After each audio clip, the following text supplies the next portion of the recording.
बहुत डांट पड़ेगी। अब्बू आने के लिए टाइम है, तब तक हम लोग खेलते हैं ना। आप काउंट करो, मैं तब तक छुपता हूँ। अच्छा ठीक है ठीक है ठीक है, मैं देती, जल्दी करना।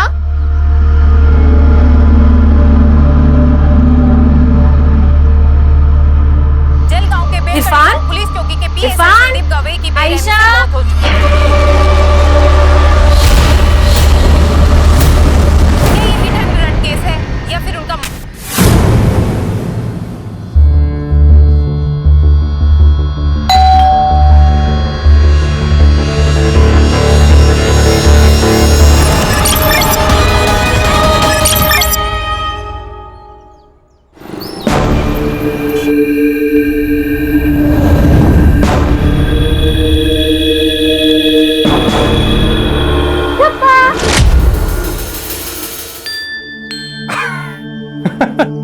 तुम्हें कैसे पता चला? बाबा मेरी 3 आंखें, 2 आगे और 1 पीछे। मैंने पीछे वाले से देख लिया है। आप कुछ छुपा रहे हो। छुपा तो रहा हूं, लेकिन ये चीज देखने के लिए तुम्हें अपनी आंखें बंद करनी पड़ेगी। अपने हाथ आगे करो। सरप्राइज! खोलो खोलो देखो। Wow, laptop. वाओ, क्या जरूरत थी इतनी महंगी चीज लेने की? अरे बर्थडे है मेरी बेटी का, एवढं तर करायलाच हवं। हाँ पर अब लेकिन कुछ नहीं बेटा, मुझे लग रहा है ना इस रूम में कहीं से कुछ जलने की बू आ रही है।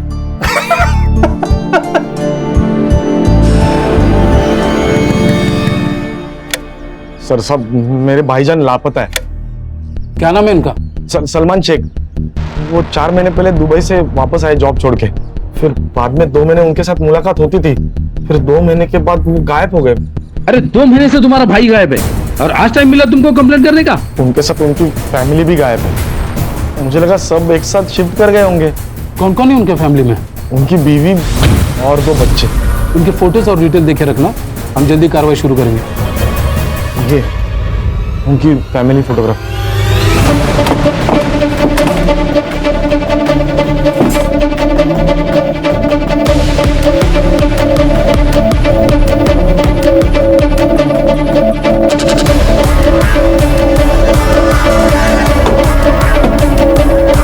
Hello, police station.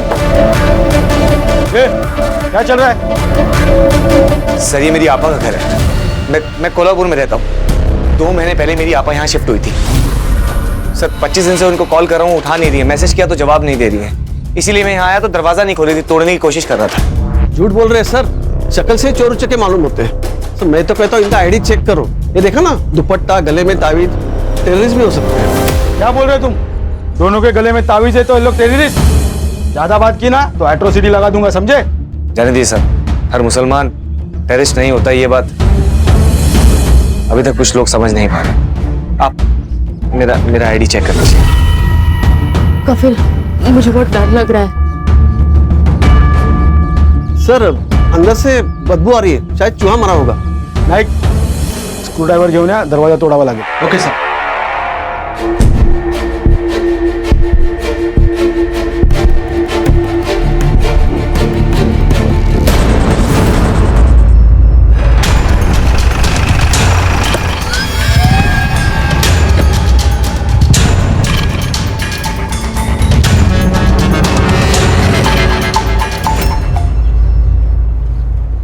सर मैंने पूरे घर की तलाशी ली, लेकिन सर घर में कोई कैश नहीं मिला, और सर ना ही कोई मोबाइल है और ना ही कोई गोल्ड का सामान। और सर अंदर उस औरत की बॉडी पर भी कोई ऑर्नामेंट्स नहीं थे।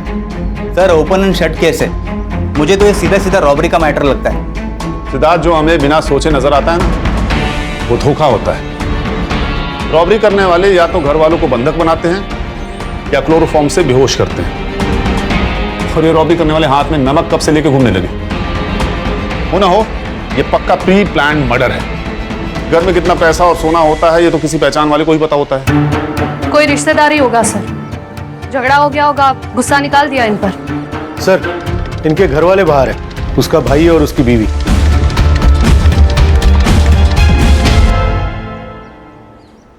आप लोग इनसे आखिरी बार कब मिले थे?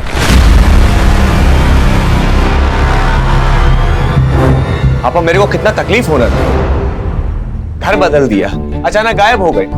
सच कह रहे ये, दिन रात ढूंढे तुमको। क्या हुआ है आखिर? कुछ नहीं हुआ है, सब खैरियत है। आपा मैं जानता तुमको, सच सच बता, तुम्हें खुदा का वास्ता। जब से सलमान दुबई से वापस आया ना, देर से बात भी नहीं कर रहे, छोटी छोटी बात पे चिढ़ते हैं, रात को घर वापस नहीं आते। आपा मैं बात करूं? अपनी आपा की जिंदगी तल्ख करेगा क्या? आपा कैसी बात करते हो? मेरे को मालूम तुमको तकलीफ होना। मैं ठीक करेगा आपा, बोलना मेरे को। तुम दोनों यहाँ से चले जाओ, मैं नहीं चाहती कि वो आए तुम्हारे साथ भी बदतमीजी करे, इसके लिए तुम जाओ यहाँ से। अपा, आप कहे तो मैं आयशा को कुछ दिन के लिए हमारे साथ लेके जाऊं? कोई जरूरत नहीं है, अल्लाह हाफिज। देखिए, लाश की शिनाख्त करना बहुत जरूरी है। अगर आप एक बार बॉडीज देख ले तो।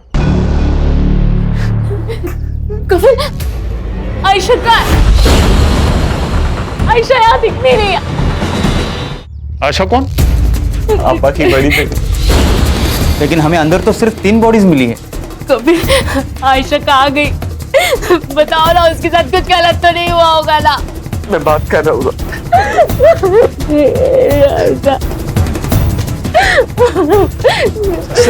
एक सेकंड सर, वो सलमा आयशा से बहुत प्यार करती थी। हमारी कोई औलाद नहीं है और ना ही कभी हो सकती। अगर आयशा के बारे में आपको कुछ भी पता चलता है तो आप सबसे पहले मुझे बताइए। ठीक है, क्या उम्र थी उसकी? अगले महीने 12 साल की होने वाली थी। ठीक है, तुम जाओ, अगर जरूरत होगी तो बुला लेंगे। जी, खुदा हाफिज। सब हो सकता है जब इन तीनों को मारा गया हो तब आयशा घर पे ही ना हो, या फिर कातिल से बचकर वो भाग निकली हो सकता है। इस कफिल और सलमा की कुंडली निकालो। Yes sir. Siddharth. Yes sir. घर में देखो कहीं फोटोग्राफ मिलती है क्या? अगर मिलती है तो इनसे कंफर्म करके आयशा की फोटो हर पुलिस स्टेशन में सर्कुलेट करो। ये जुबैदा और सलमान के फोन रिकॉर्ड्स की डिटेल्स भी मुझे जल्दी जल्दी चाहिए। Okay sir. अक्का, 12 साल की लड़की है वो। तुझ में ईमान नहीं है ये तो मुझे मालूम है, पर थोड़ी तो इंसानियत रख। जब पहली बार कोठे पे आई थी ना, तभी मर गई थी इंसानियत। अब तो यही जिंदगी है, बदन तुड़वा के पैसे कमाओ और गालियों का कफन ओढ़ के सो जाओ। क्या हुआ रे? काय को चिल्ला रहे? अरे वो लड़की काट के भाग गई मेरे को। ये क्या, ये हो क्या रहे? ए लड़की, क्या कर क्या रही है तू? अब ये कस्टमर को काट के भागी है लड़की। क्यों? मैं धरना से बोला था कोई। बाबा, आपको याद है ना मेरे बुक्स लाने? हाँ याद है ना। क्या हो गया, इतना डर क्यों गए? मैं कहाँ डरा हूँ। बाबा, पसीने छूट रहे हैं आपके। बाबा, आप खुद ही बोलते थे कि झूठ खरगोश की तरह बोलना चाहिए जो पकड़ा ना जाए, लेकिन अभी आप मुझे कछुए लग रहे हो। सच सच बताओ, कौन थी? कोई गर्लफ्रेंड? ऐसे भी ज्यादा सुंदर है क्या? बाप की टांग खींची? नहीं बाबा, बाबा की टांग? नहीं, छोड़ो। बहुत शरारती हो। पढ़ाई पे ध्यान दो।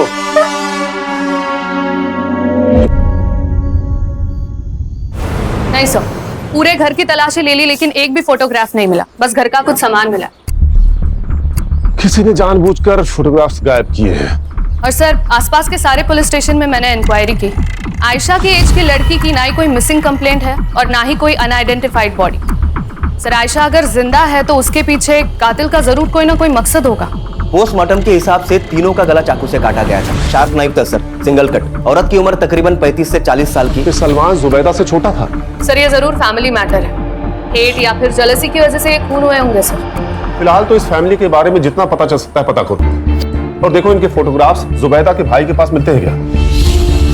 झोले सर, ये केस में ये स्कॅन कराने पाठवलं लवकर। क्या वो सुतार, ऐसा क्या समझ में आ गया तुम्हें? अरे सर, वो सलमान शेख की मिसिंग कंप्लेंट मिली है साईनगर पुलिस स्टेशन पनवेल में। किसने की है? वो उसी का भाई अरबाज शेख, और वो कंप्लेंट में जुबैदा, आयशा और इरफान तीनों के नाम मिले। पिछले 2 महीने से लापता था ये तीनों। ये जुबैदा का भाई कफिल हमसे कहीं कुछ छुपा तो नहीं रहा है? बुलाओ इस कफिल को, और सुतार, हाँ, इस अरबाज को भी लेके आओ। हाँ सर, ये हमारी फैमिली की आखिरी फोटो है और ये सलमान जी है जी। कफिल, तू हमसे कुछ छिपा तो नहीं रहा है? नहीं सर, मैं कुछ भी नहीं छुपा रहा हूँ सर। ये सलमान दुबई से वापस कब आया था? 4 महीने पहले सर। और तुम आखिरी बार कब मिले थे उससे? 3 महीने पहले। जुबैदा आपा और सलमान जी के बीच में प्रॉब्लम चल रही थी। कफिल, तू तेरी आपा को लेके जाए यहाँ से। मैं इसके साथ नहीं रहना चाहता। ये सब क्या कह रहे हैं जी आप? सही कह रहा हूँ। मैं वहाँ दुबई में दिन रात काम करता रहा ताकि मेरे घर में कोई कमी ना हो, लेकिन यहाँ मेरी कमी कोई और पूरी कर रहा था। मेरे घर में मेरी बीवी के साथ मेरे बिस्तर पे कोई सो रहा था। नहीं भाईजान, ये सच नहीं है, ये झूठ है। ये भी झूठ है। इरफान मेरा बच्चा नहीं है। ये क्या कह रहे हैं आप? देख इसे, ध्यान से देख। ना ये मेरे जैसा दिखता है, ना तेरी बहन के जैसा। ये मेरा बच्चा नहीं है, ये इसके आशिक का है। बस, बहुत हो गया भाईजान। सच तो ये है कि चक्कर मेरा नहीं, इनका चल रहा है। खुद को बचाने के लिए इस कदर गिर चुके हैं। और उसके बाद सलमान से तुम्हारी कोई मुलाकात नहीं हुई? नहीं सर, लेकिन मैं जुबैदा आपा से फिर मिला था। कि पूरी हालत थी सर। आपा ये सब सही नहीं है। वो ऐसे कैसे आप पे हाथ उठा सकते हैं बार बार? किसी भी रिश्ते के अंदर इज्जत का होना बहुत जरूरी है।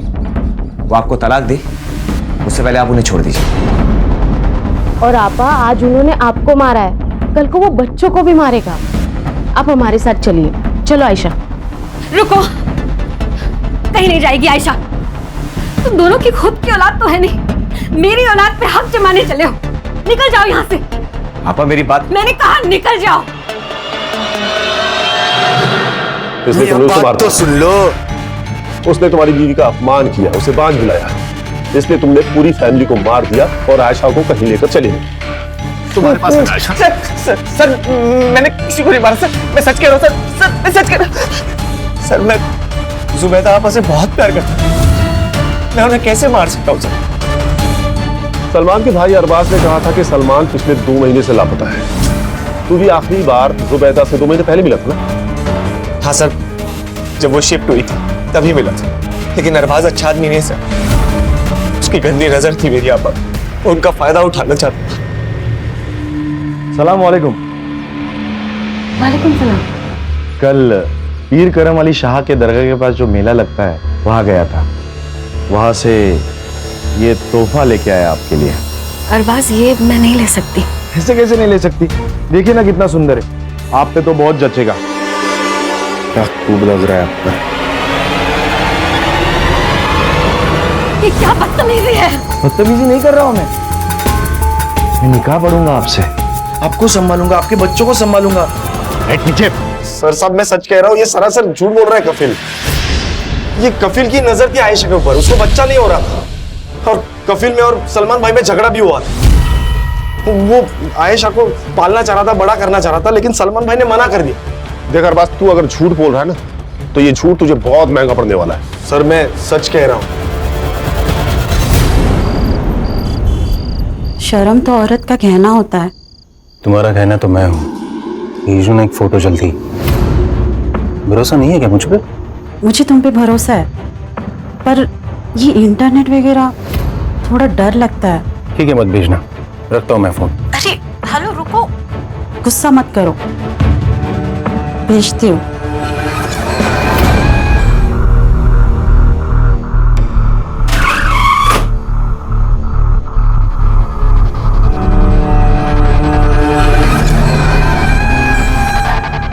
रजनी, आज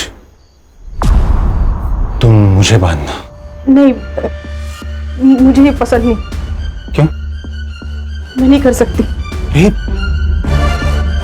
Rajni, it's a part of love. ये हवस है, बलात्कार है जो तुम रोज मुझ पर करते हो। मुझसे नहीं होगा ये।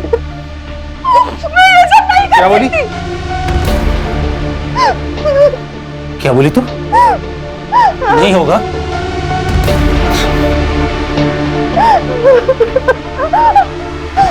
देख, अरबाज ने जो मिसिंग कंप्लेंट की थी, ये उसकी फाइल है सर। और सर, इसमें जो डॉक्यूमेंट सबमिट हुए थे, उसमें सलमान की उम्र 38 साल की लिखी हुई है। और सर, हमें जो बॉडी मिली है उसकी उम्र लगभग 30 साल के आसपास है। सर, हो सकता है कि ये सलमान ना हो सकता है सलमान का शक सही हो। ये जुबैदा का सच में किसी के साथ चक्कर चल रहा हो, इसीलिए उसने उसे छोड़ दिया। और ये अफेयर वाली बात कंफर्म होने के बाद उसने जुबैदा के साथ साथ इरफान को और उस लवर को मार डाला। पर आयशा को क्यों छोड़ा? याद नहीं कफील ने क्या कहा था? उसे शक था कि इरफान उसका बेटा नहीं है, इसीलिए शायद उसने इरफान को भी मार डाला। अगर सलमान जिंदा है तो फिर उसी ने ये सब किया है। ये सलमान वापस कब आया था? 4 महीने पहले, 22 मार्च को। 22 मार्च को। Siddharth, yes sir. ये 22 मार्च को मुंबई में लैंड हुए सारे फ्लाइट्स के रिकॉर्ड चेक करो। सर, ये केस ना बहुत अंदर ही अंदर घुसते जा रहा है। एक काम करो, ये इरफान का डीएनए बाकी के दोनों बॉडीज का मैच करके देखो, मैच होता है क्या? हाँ। अगर ये सलमान नहीं है तो हम गलत दिशा में जा रहे हैं। अगर सलमान जिंदा है तो हमें सबसे पहले उसे पकड़ना होगा। सिद्धार्थ। Yes sir. ये जुबैदा के घर के आसपास पूछताछ करो। अगर ये सलमान नहीं है तो हमें इसके पक्के सबूत चाहिए होंगे। ये कौन है? ये सलमान है। ये सलमान नहीं है, ये कोई और है। अरे ठीक से देखिए, यही सलमान है। यहाँ जो रहता था ना वो सलमान था, ये नहीं है। जो आदमी जुबैदा के साथ रहता था उसका हुलिया स्केच आर्टिस्ट को बता सकते हो?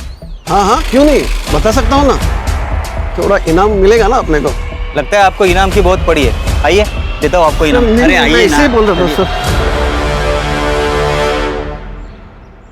हर बात अच्छे से देखो इसे, पहचानते हो इसे? ये जुबैदा के साथ रहता था।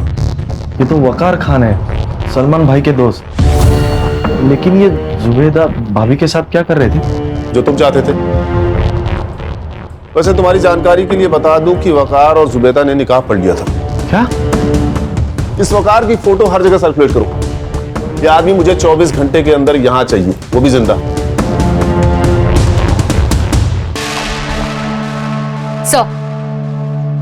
Sir, DNA report. ये सलमान नहीं है सर।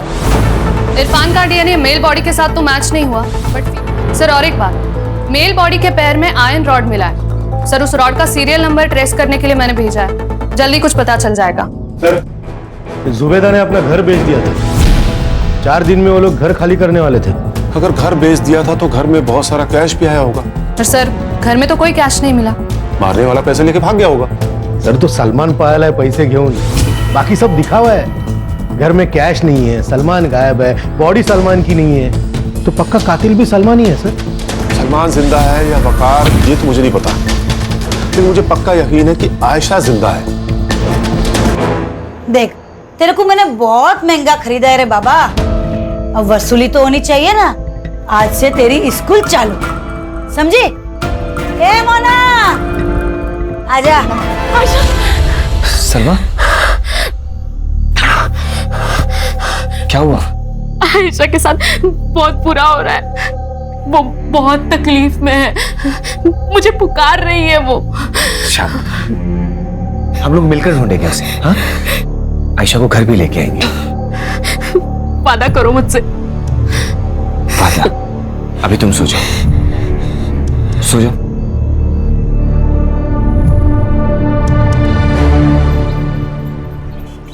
जुबैदा के घर से जो मेल बॉडी मिली थी उसकी पहचान हो गई है सर। और हमें सर जो बॉडी से रॉड मिला था उसे ट्रेस करके हमें हॉस्पिटल से एड्रेस मिल गया। अहमद जुबैर नाम था सर उसका, 30 साल का लड़का था। जिस दिन जुबैदा के घर पर मर्डर हुआ उस दिन वो उसके घर पर एसी रिपेयर करने के लिए गया था सर। किसी ने मिसिंग कंप्लेंट नहीं की? सर, अनाथ था वो, 10 बाय 10 के खोले में रहता था चौल में। सर, जुबैदा के घर की डील हुई थी सर किसी नागेश भोसले के साथ 75 लाख। कुछ पैसे बैंक ट्रांसफर किए थे और कुछ पैसे कैश में दिए थे। और सर, जिस दिन जुबैदा का खून हुआ ठीक उसके एक दिन पहले जुबैदा ने सारे पैसे अपने अकाउंट से विड्रॉ कर दिए थे। लेकिन घर पे तो पैसे मिले नहीं। मतलब घर पे पैसा है ये उसको पता था। हो सकता है ये उस कफील ने तो अरबाज ने कुछ खिचड़ी पकाई हो। सलमान भी हो सकता है सुधार। एक काम करो, इनके घर की तलाशी लो और जो भी पैसे मिलते हैं उसका विड्रॉ हुए पैसों के साथ सीरियल नंबर मैच करके देखो।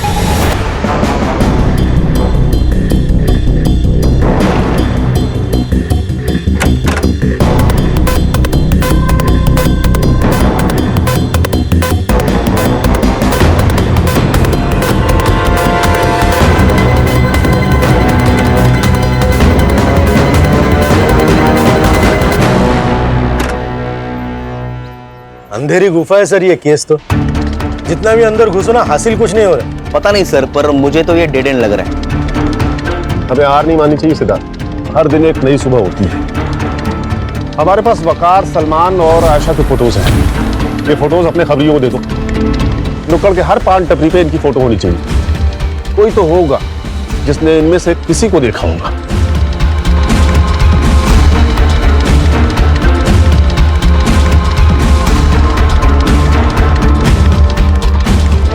अस्सलाम वालेकुम शबनम अक्का। वालेकुम सलाम अक्का। बैठ बैठ। तू था किधर रहे इतने दिन से? बनारस गया था माल लेने। ओहो। वो क्या अपने कस्टमर अपने से इसलिए खुश है क्योंकि अपना माल है ना एकदम खरा होता है। बोले तो अस्सल। अस्सल अपने कोठे पे भी एकदम अस्सल माल आया है। ए मोना, इधर गई थी रे? वो आयशा के लिए बिरयानी लेने। खाने को नहीं तुरी, बदन पे लगानी है कस्तूरी। अक्का ये देख माल। हाँ बोला क्या?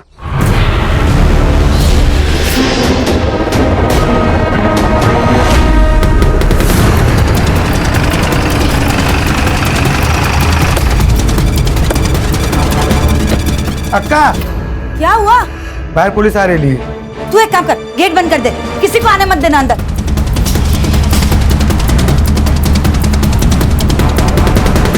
चलो सब अंदर चलो, पुलिस आई है। छुप जाओ, इधर छुप जाओ।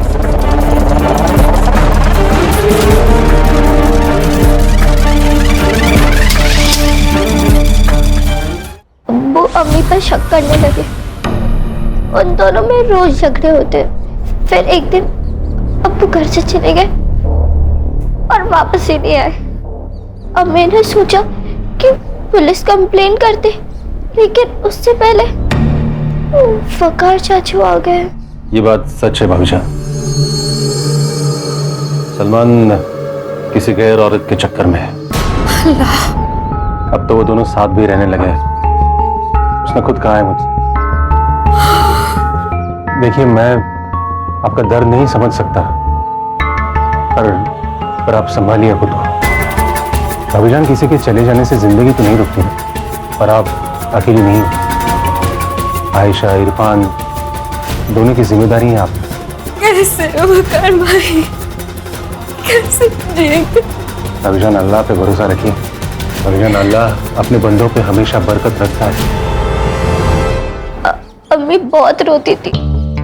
वो अब्बू से बात करना चाहती और उनका फोन रोज ट्राई करती, लेकिन उनका फोन कभी नहीं लगता।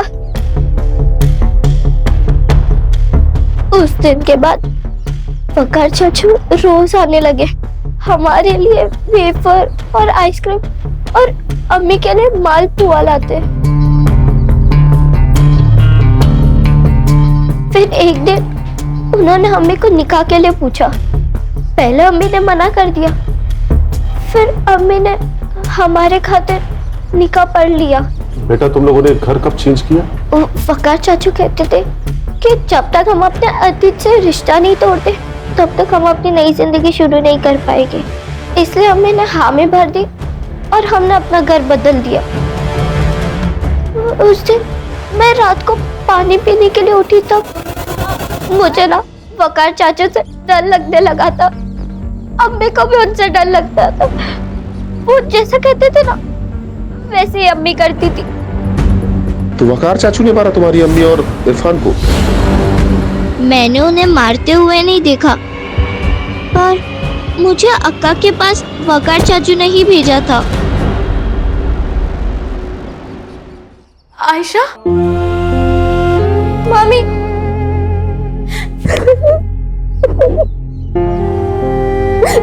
कौन है तू?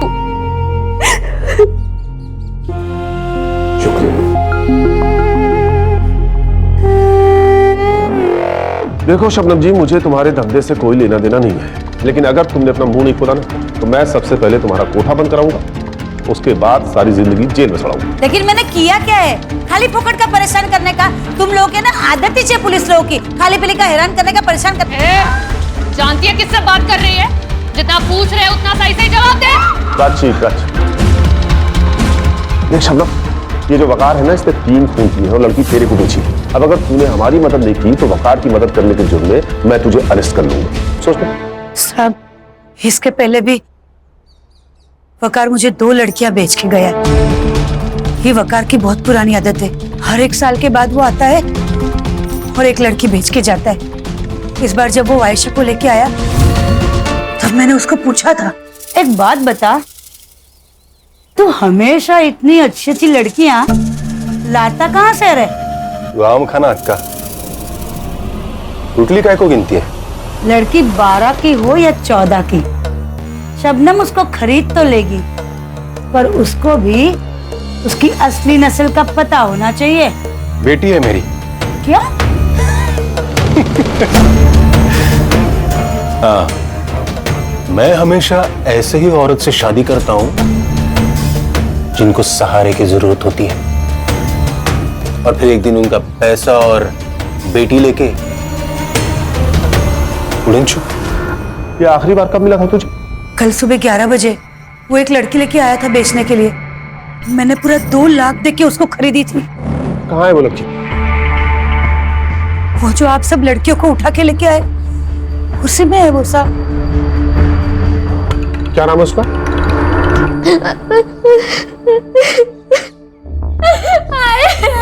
ये बहुत ज्यादा डर हुई है, सदमा पहुंचा है इसको। देखो बेटा, मैं जानता हूँ आपको हमसे भी डर लग रहा है, लेकिन मैं वादा करता हूँ तुम्हारे साथ जिसने भी बुरा किया है ना, हम उसे छोड़ेंगे नहीं। देखो, अगर आप हमारी मदद करोगे ना तो हम उसे पकड़ सकते हैं, और उसके बाद मैं आपको आपकी माँ के पास लेके जाऊंगा। I promise. कोई बात नहीं बेटा, कोई जल्दी नहीं है अभी, तुम रेस्ट करो, हम बाद में बात करते हैं।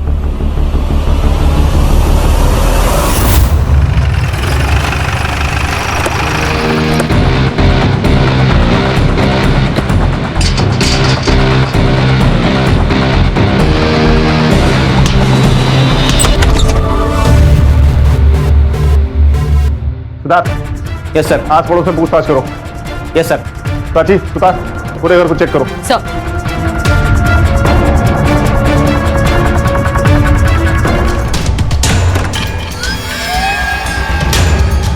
सर, मैंने पड़ोसियों से पूछताछ की।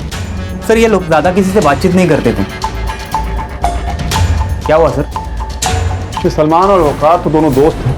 हो सकता है ये जो रैकेट है ये दोनों ही चलाते हो, इसीलिए दोनों गायब हैं। जब कोई मर जाता है तो उसकी फाइल अपने आप बंद हो जाती है, इसीलिए शायद सलमान ने अपनी जगह उस एसी वाले को मार दिया। हाँ, ये हो सकता है सर।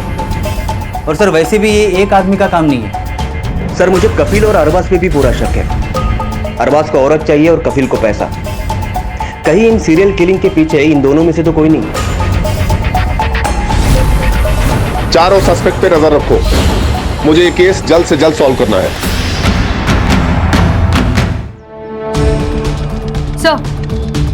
सर, ये लैपटॉप मिला है, शायद श्रेया का लैपटॉप है।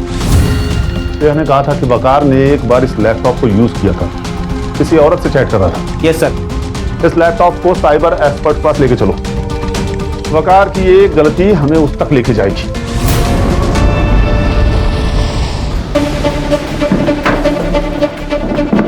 और कितना टाइम लगेगा? Almost done sir. ये देखिए सर, ये वकार का सोशल अकाउंट है, वहां से वो अलग अलग औरतों से चैट करता है। इसका रिसेंट चैट चेक कर।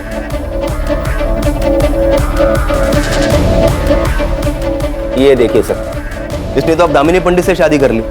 इस दामिनी पंडित का प्रोफाइल हैक करके इसका लास्ट लॉगिन लोकेशन पता कर सकते हो? Okay sir, please give me 2 minutes. Done sir. Sai Nagar, Vikhroli. वो फास्ट।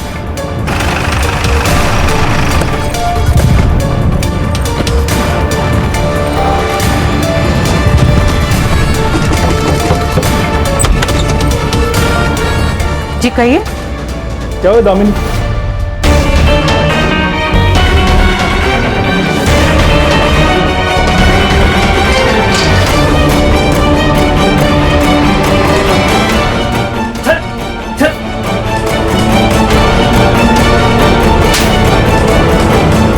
उनको क्यों मार रहे हो?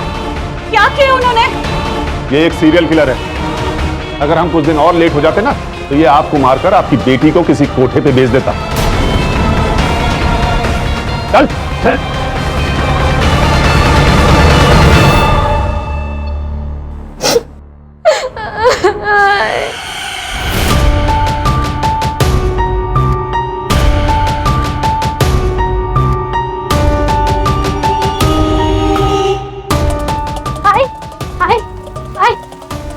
आई मैंने क्या हुआ श्रेया?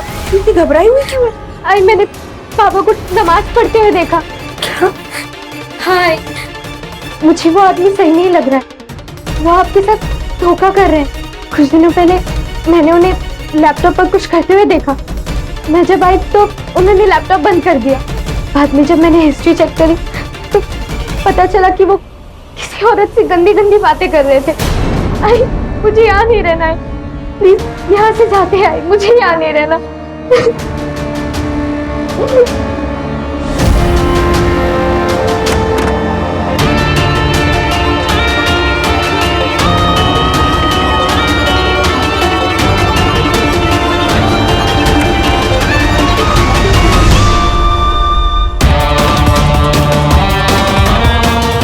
मिल गया।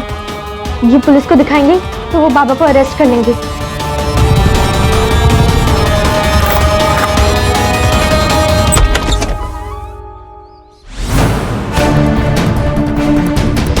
मजा आता था मुझे औरतों को फंसाकर उनका कत्ल करने में। मजा आता था मुझे। सर वो मुझे एसी निकलवाने के लिए बुलाया था। आप शिफ्ट हो रहे हैं ना? हाँ पर तुम कल आना। सर क्या है अंदर? कल आना कह रहा हूँ मैं कह रहा हूँ। क्या किया तूने? बैठ सीधा। सलमान और तू तो पार्टनर है ना, तुम दोनों ने जुबैदा का पैसा लिया और गायब हो। अरे मैं अकेला ही काम करता हूँ। सलमान तेरा पार्टनर नहीं? सलमान तेरा पार्टनर नहीं है और फिर जुबैदा तो शादीशुदा थी, फिर तूने ऐसा क्यों किया? मैं सिर्फ बेवा औरतों में ही अपना शिकार बनाता हूँ। जुबैदा को भी मैंने तभी अपना शिकार बनाया जब सलमान मर चुका था। तूने मारा सलमान को? तो तुझे कैसे पता चला कि सलमान मर चुका है और जुबैदा बेवा है? क्योंकि किसी ने मेरे सामने सलमान का कत्ल किया है। किसने? नफरत करता था मैं उस सलमान से। वो जुबैदा को छोड़ ही नहीं रहा था। फिर मैंने दिमाग चलाया। मैंने उसके मन में जुबैदा के खिलाफ जहर घोलना शुरू कर दिया। भाई मुझे लगता है तुझे कुछ गलत फहमी हुई है। मैंने हर किसी से पूछताछ की इसके बारे में, किसी को कुछ नहीं पता है। तेरे पास सबूत है कोई इसके बारे में? भाईजान मैं खुद सबूत हूँ। आपको मुझ पर यकीन नहीं है? मैंने खुद अपने आंखों से देखा है। छी, भाभीजान ऐसे कैसे कर सकती है? मैं तो कहता हूँ आप छोड़ दीजिए उसे। नहीं, मैं जुबैदा से माफी मांगूंगा। मैंने गलत किया है उसके साथ। तुझे पता है दुबई में एक नई जॉब मिलने वाली है। जैसे वो मिल गई ना, अपनी पूरी फैमिली मैं वहां शिफ्ट कर लूंगा। चलता हूं, खुदा हाफिज।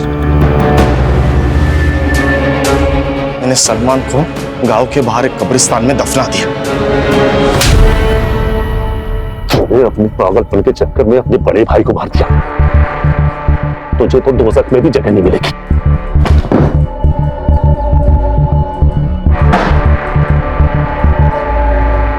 सर यहाँ पर बहुत सारी लड़कियां हैं जो अनाथ है। इन्हें ह्यूमन ट्रैफिकिंग से बचाया गया है। श्रेया का भी बहुत अच्छी तरह से ख्याल रखेंगे यहाँ पर और उसकी स्कूलिंग भी पूरी होगी। थैंक यू सोनाली जी। नमस्कार।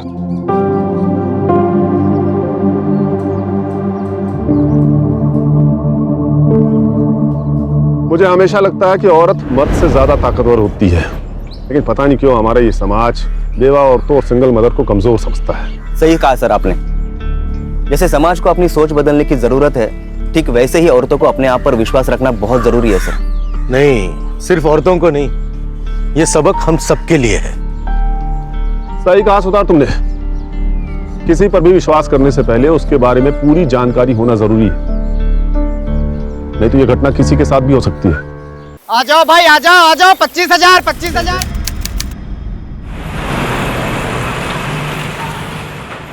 दीदी आपके लिए चॉकलेट। अरे वाह, आज मुझे चॉकलेट दे रही है, क्या बात है।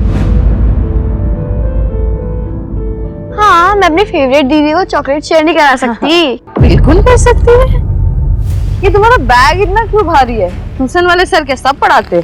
नहीं दीदी, वो ना हर सब्जेक्ट की 2-2 बुक्स होती है, इसीलिए। आप कभी स्कूल नहीं गए? ना रे बाबा, मेरे बाबा ने तो कभी हमको स्कूल भेजा ही नहीं। पर क्यों? अब वो तो मेरे बाबा से पूछना पड़ेगा ना क्यों। प्रियंका रुक नहीं बेटा, मुझे दूध नहीं पीना बेटा।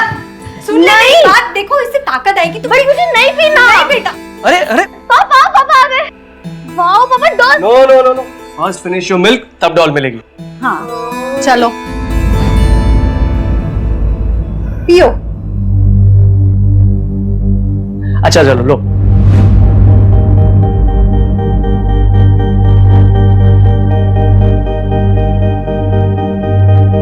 पूरा फिनिश करो वरना पापा आपसे बात नहीं करेंगे। पापा मैं पूरा दूध फिनिश करूंगी, पर आप पहले एक प्रॉमिस करो। क्या प्रॉमिस? क्या आप मुझे सुलाओगे?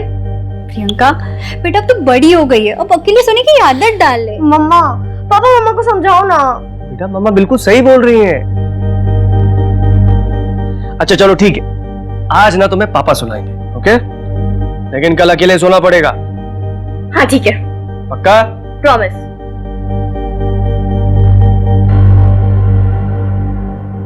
उसके बाद में ना उस राजकुमारी ने डॉक्टर बन के सबका इलाज कर दिया, फिर ना उसकी प्रजा में कभी भी कोई बीमार नहीं पड़ा। सच पापा? फिर तो मैं भी डॉक्टर ही बनूंगी। तुम्हारा जो मन होना वो बनना, लेकिन तुम हमेशा प्यारी प्रिंसेस ही रहेगी।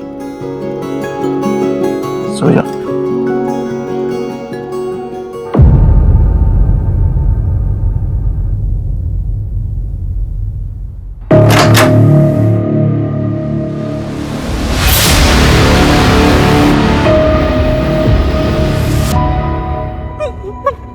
प्रियंका तो कहीं नहीं दिख रही है। रुको ना एक मिनट, यही बोला था कि नेपल्स ने आने को। देखो देखो उसी का होगा। हेलो, हाँ मैं 50 लाख लेकर आया हूँ। क्या क्या? एक मिनट। तुम्हारे पीछे एक खंडर दिख रहा है? हाँ दिख रहा है। उस खंडर के पास वो पैसे वाला बैग रख। हेलो, हाँ पैसे रख दिए। अब बताओ प्रियंका कहाँ पर है? थारी छोरी थारे घर में है, फोन रख। अबे रख। हेलो, कहाँ है प्रियंका? प्रियंका घर पर है, आओ। चलो।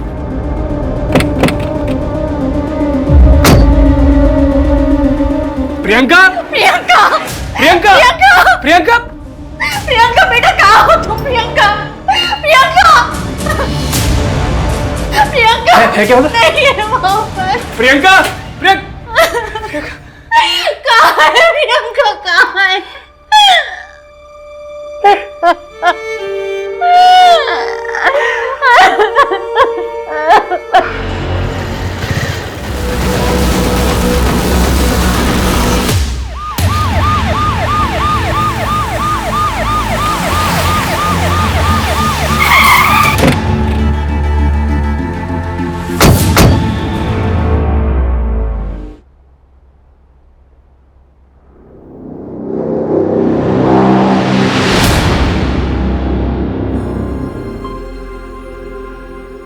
सर विक्टिम का नाम संदीप पाटिल है, उसने स्केचेस बनवाए।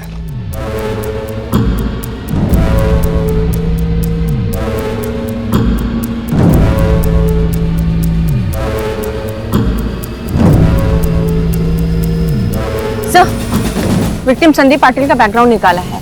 वो कोथरूड में रेंट पे अकेले रहता है और एक सॉफ्टवेयर कंपनी में HR मैनेजर है। बिल्कुल कॉल रिकॉर्ड्स में कुछ मिला? तो संदीप की 3-4 लड़कियों से घंटों बात होती थी। जब मैंने उनसे बात की तो पता चला कि सबको शादी का झांसा दे रहा था। हो सकता है इन्हीं में से किसी ने कुछ किया। सर आपके कहने का मतलब है कि इस कांड को करने के लिए बच्चों को हायर किया गया? सुन, इन बच्चों के पोस्टर हर जगह लगवा दो और अपने खबरों को एक्टिव करो। देखो इन लड़कियों की हर मूवमेंट और कॉल रिकॉर्ड चेक।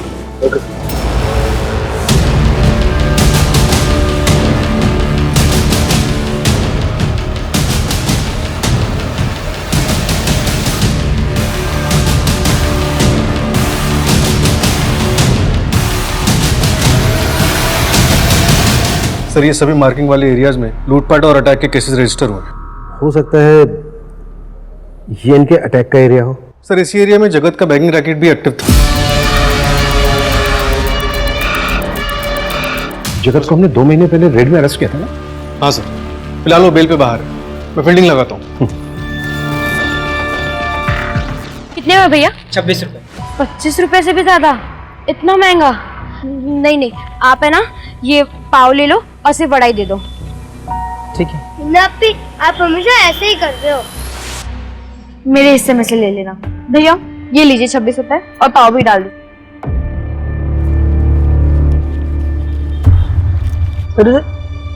25 रुपए खूब हो गए हैं, तुम लोग कीमत नहीं जानती।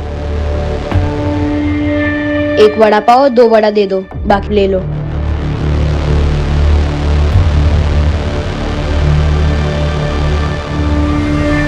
इमरान अब तो खुश हो गया ना? हाँ पी।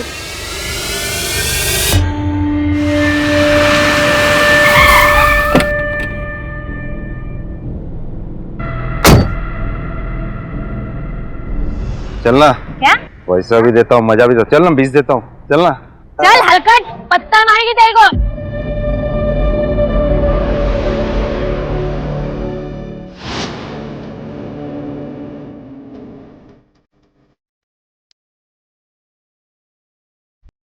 मिल गया। वो देख।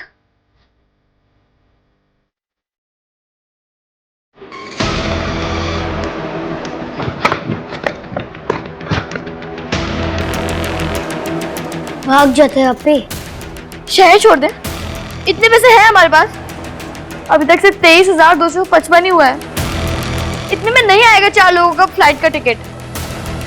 और बिना काम करे हम लोग कैसे जा सकते हैं? नहीं अपी, हम पूरा काम करे बिना शहर छोड़ के नहीं जाएंगे, लेकिन हमें कुछ दिनों के लिए ये सब रोकना चाहिए। मुन्ने तो लगता है हम सब पकड़े जाएंगे, फिर हम सबको अलग कर देंगे। नहीं अपी, मुन्ने आप लोगों से अलग ना होना है। इमरान, मैं कुछ नहीं होने दूंगी तुम्हें। यहाँ काम खत्म करके हम माँ के पास चले जाएंगे। वो रेशमा मेरी माँ नहीं है, हमारी अम्मी और अब्बू मर गए हैं। हमें एक दूसरे का ध्यान रखना पड़ेगा। और भी बहुत काम बचा है, तुम दोनों को पता है ना।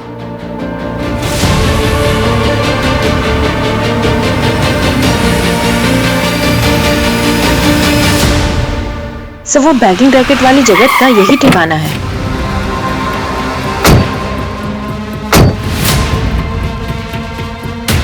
मैंने कुछ नहीं किया, मैंने कुछ नहीं किया। क्या होगा? Manju, yes sir. पहचानता है इनको? कौन है?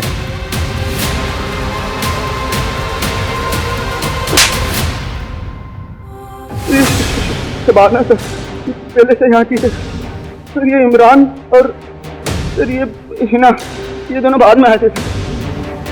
अभी कहाँ है बच्चे? पता नहीं सर, 1 साल पहले रेड पड़ी थी तो लेके गए इनको। और ये बच्चे आए कहाँ से थे? ये हिना सर, उसको मैंने बात करते हुए सुना था सर। उसको हरियाणा के कोई वो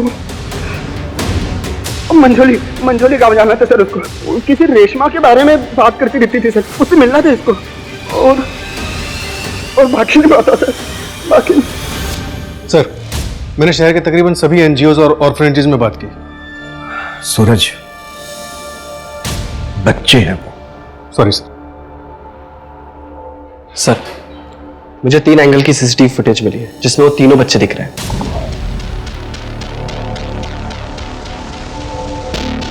ये देखिए सर। बच्चों में वड़ा पाव के लिए बहस हो रही है। बिल्कुल दूसरे एंगल से फुटेज है। हाँ सर, नेक्स्ट वाली वही है।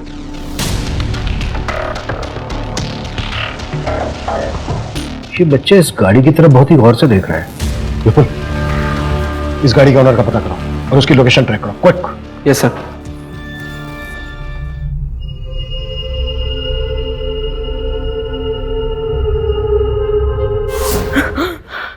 क्या हुआ अपी? हिना, शांत हो जा, शांत हो जा। हम तेरे साथ हैं, कुछ नहीं हुआ तुझे। हम दोनों हैं तेरे साथ, शांत।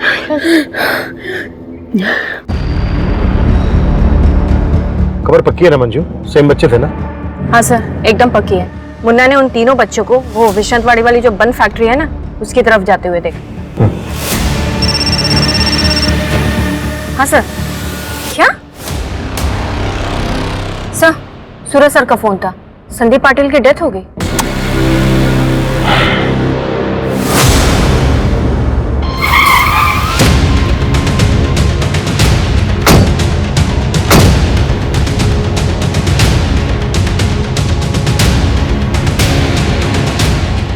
पूरा एरिया अच्छे से सर्च करो, कुछ भी छूटा नहीं चाहिए। Okay sir.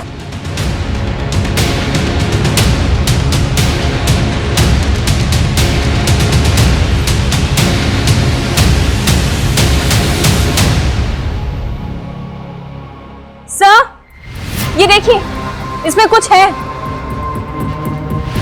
रोहन देखा वो।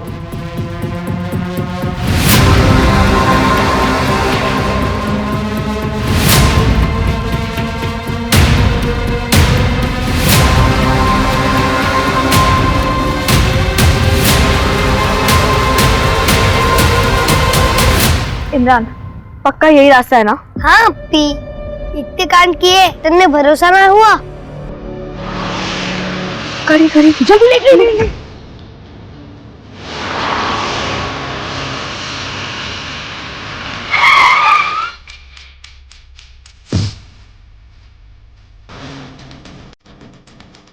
इतना खून।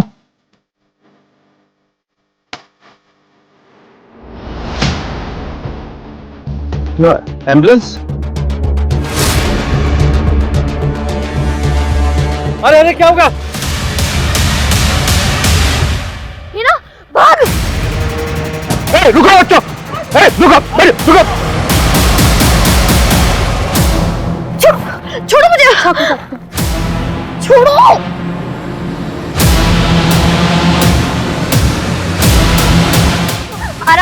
आराम से बच्चे हैं ये।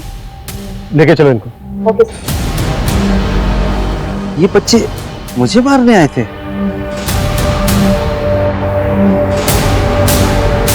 बच्चों कुछ खाओगे, कुछ पियोगे? भूख लगी है? देखो सब है हमारे पास।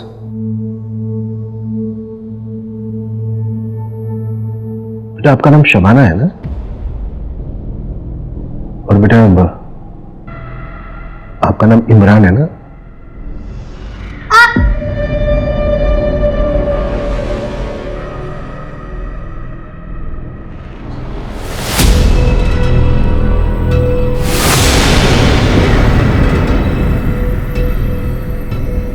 और बेटा आप हीना हो ना?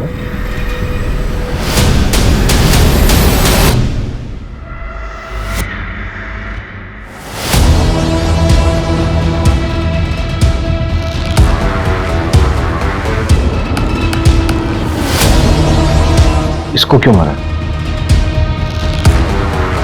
सिर्फ लूट के लिए या किसी के कहने पर किया ऐसा?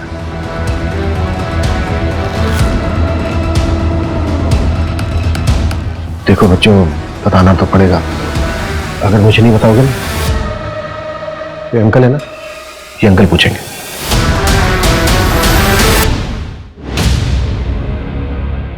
भारे को नहीं पता ये कौन है। अब हम लोग जा सकते हैं? क्राइम किया है बेटा आप लोग, ऐसे कैसे जा सकते हो? और जिस आदमी पे अटैक किया था ना, उसकी हॉस्पिटल में डेथ हो गई।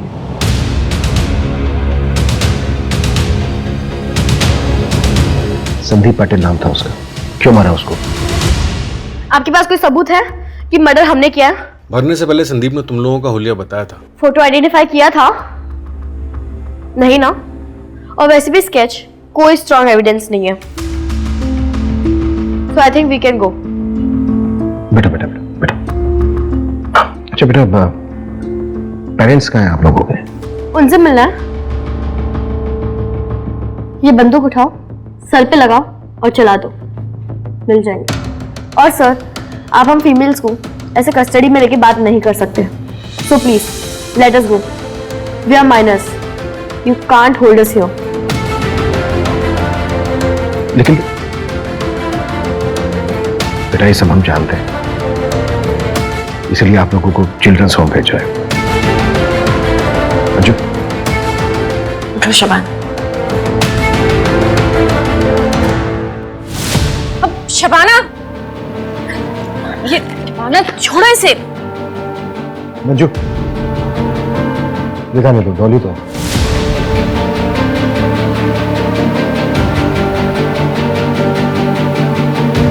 मैं इन बच्चों की बैकग्राउंड पता करनी होगी। कैसे ये 12 से 14 साल के बच्चे अपराधी बने?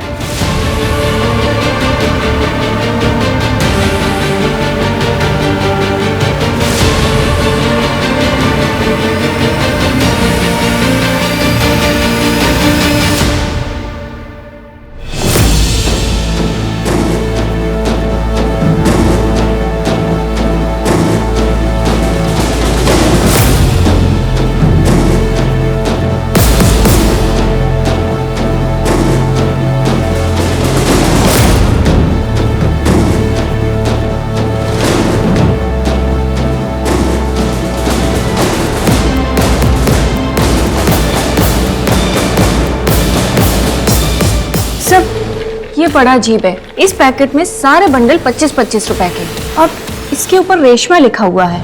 सर, आपको याद है वो जगत ने बताया था कि हिना को किसी रेशमा से मिलने जाना है। रेशमा के बारे में बात करती थी सर, उसे मिलना था उसको। विपुल, रेशमा का पता लगाओ। Okay sir. सर ये देखिए, इस पैकेट में 23,000 रुपए है और ये इस पे F लिखा हुआ है। इस पैकेट में कितने? सर इसमें 1800 रुपए और ये देखिए इस पे गुड़िया लिखा हुआ है। हो सकता है ये 1800 रुपए डॉल्स खरीदने के लिए हो। सर इतने ऑर्गेनाइज्ड बच्चे, बड़े अजीब है ये पैकेट और इनकी ये मार्किंग्स। अजीब तो सब कुछ है सूरज। इस तरफ देखें तो ये बच्चे नॉर्मल लगते हैं और इस तरफ देखें तो इन बच्चों ने क्राइम किया है। उस बच्चे के बात करने में राजस्थानी लहजा था, राजस्थानी टोन पकड़ रही थी। भारे को नहीं पता ये कौन है, अब हम लोग जा सकते हैं। और जो उस बच्चे में कॉन्फिडेंस था, जिस ढंग से उसका बैठना उठना था, जो नॉलेज थी उसकी, We are minors. You can't hold us here. उसे लगता नहीं है कि वो सड़कों पर पली बड़ी। मुझे लगता है वो बच्ची किसी पढ़े लिखे खानदान से है। हिना, इमरान, हिना उठ जल्दी, इमरान को उठा। इमरान, इमरान, क्या हुआ शुभाना आपी? हमें अभी यहाँ से भागना पड़ेगा। अगर हम यहाँ पे थोड़ी देर और रुके तो हमारा आगे का प्लान फेल हो जाएगा। लेकिन कैसे? विंडो पे ग्रिल नहीं है, पर बाहर गार्ड बैठा है, शांति से।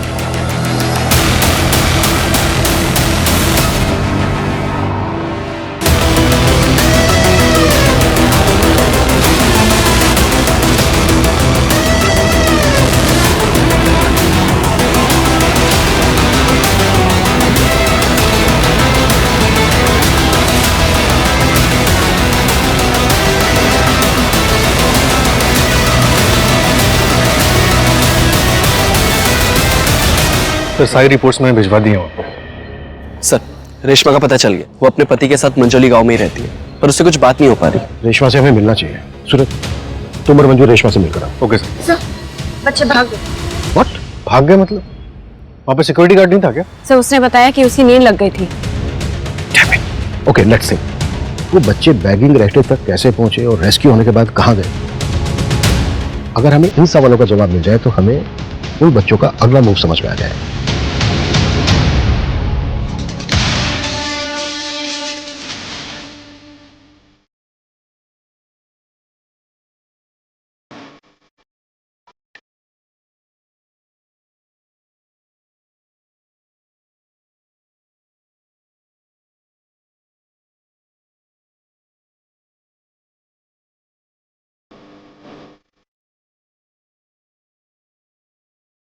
अपी, वहां पे अगर 585 है सिर्फ। ट्राई करके देखते हैं।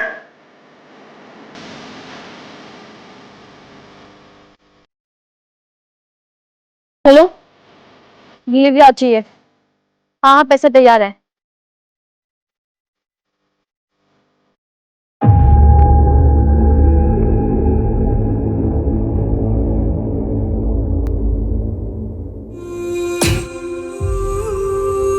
ठीक है, पर फिर मुझे 2 गोली चाहिए।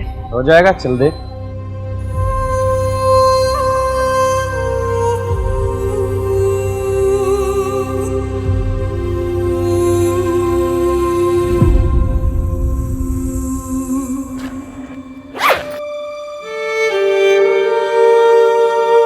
चलो।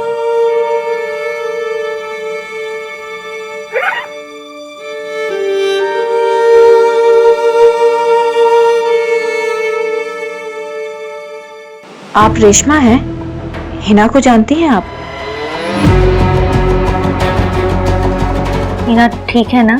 तो आप हिना को जानती थी? हाँ। सुनो, बाहर चलो। अरे हमारी लोग आइस है यो, जो भी बात करनी है सामने करो। चुपचाप बाहर चलो, नहीं तो थाने जाके ऐसे कुटाई करूंगा ना, सारी अकड़ निकल जाएगी। अरे चल, अरे सुनो बात। अब चल। हिना के बारे में कुछ बता सकते हैं आप?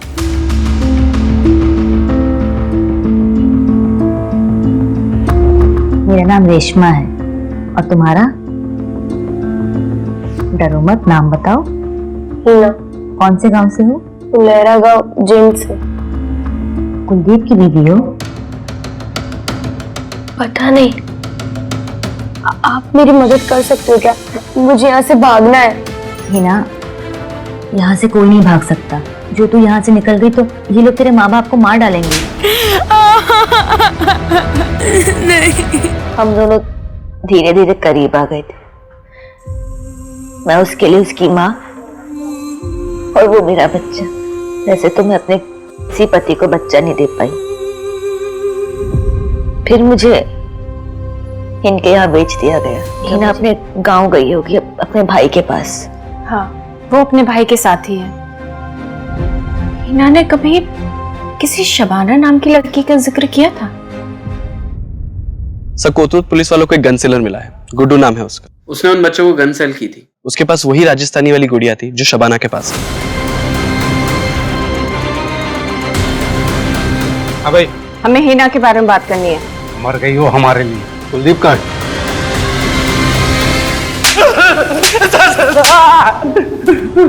साहब, क्या किया तूने बच्चों के साथ? सब कुछ नहीं किया। सुनो तो आप मेरी साहब। सुन अपनी कहानी। साहब, उन तीनों बच्चों को गन चाहिए थी साहब। उनसे गुड़िया ले ली अपनी बच्ची के लिए साहब। बच्चों को गन चाहिए थी? हाँ साहब, और 2 गोलियां भी थी। सर, हिना हरियाणा से मर्डर करके भागी थी। व्हाट? सर, उसका पति है कुलदीप। उसके बड़े भाई विक्रांत से बात हुई हमारी। क्या?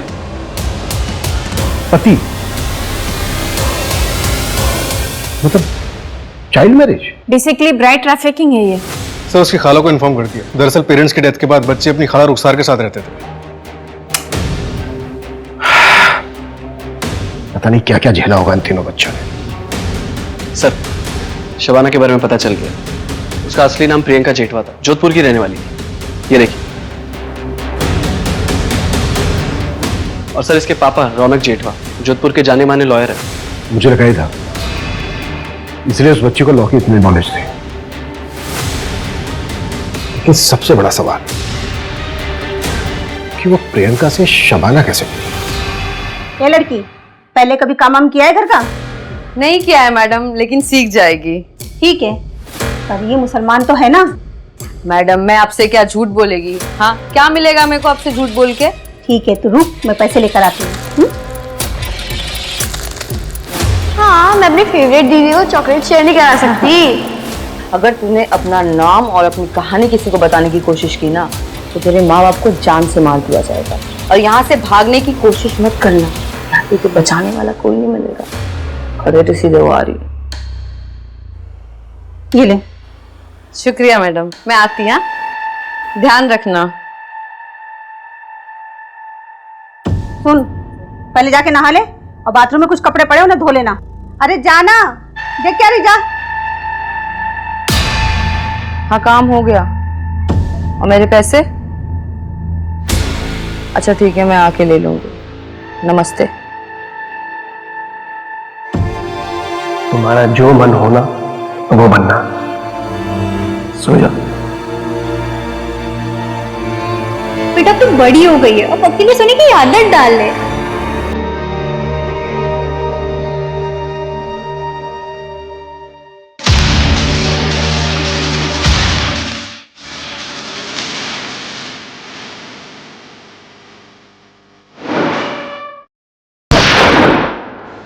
मैडम, मैडम,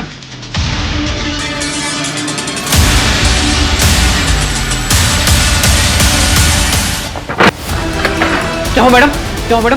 तीनों लोग वहां गए।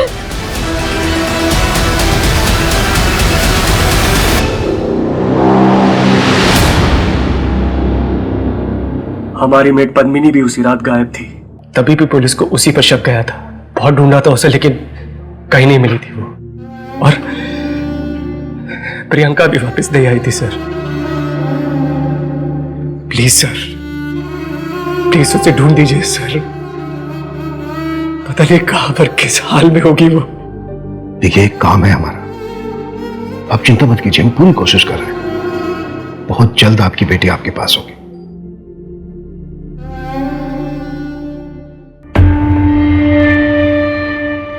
सर, प्रियंका की मेट पद्मिनी ट्रैक हो गई है।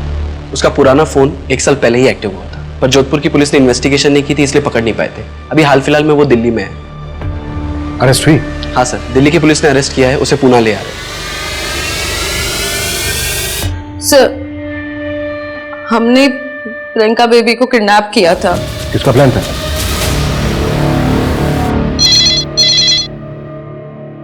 हेलो हेलो सर यहाँ बाल संचित केंद्र में गोलियां चली हैं।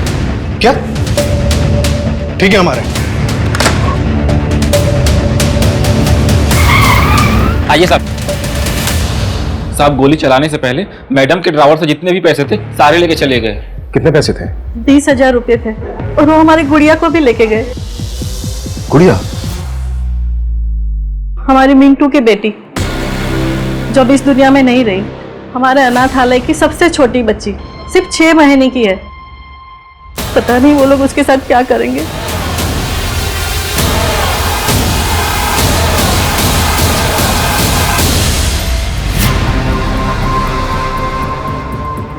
छह महीने की बच्ची को अपने साथ लेकर क्यों गए, समझ में नहीं आ रहा है। तो शायद उसे बेचना हो।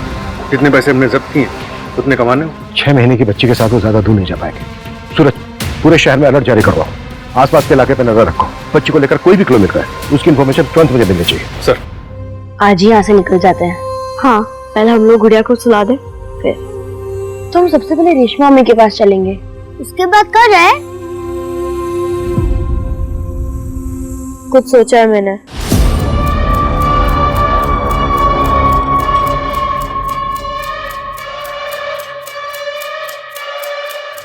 अंकल, वो 4 फ्लाइट की टिकट चाहिए हरियाणा के लिए। मतलब चंडीगढ़ है ना? हाँ हाँ हाँ, चंडीगढ़ के लिए। कोई बड़ा नहीं है साथ में? नहीं अंकल, कोई बड़ा तो नहीं है, पर आप टिकट बनाओ ना, मैं आपको पैसे देती हूँ। 24,000 लगेगा 4 का। अंकल, लेकिन मेरे पास तो 22,300 है सिर्फ।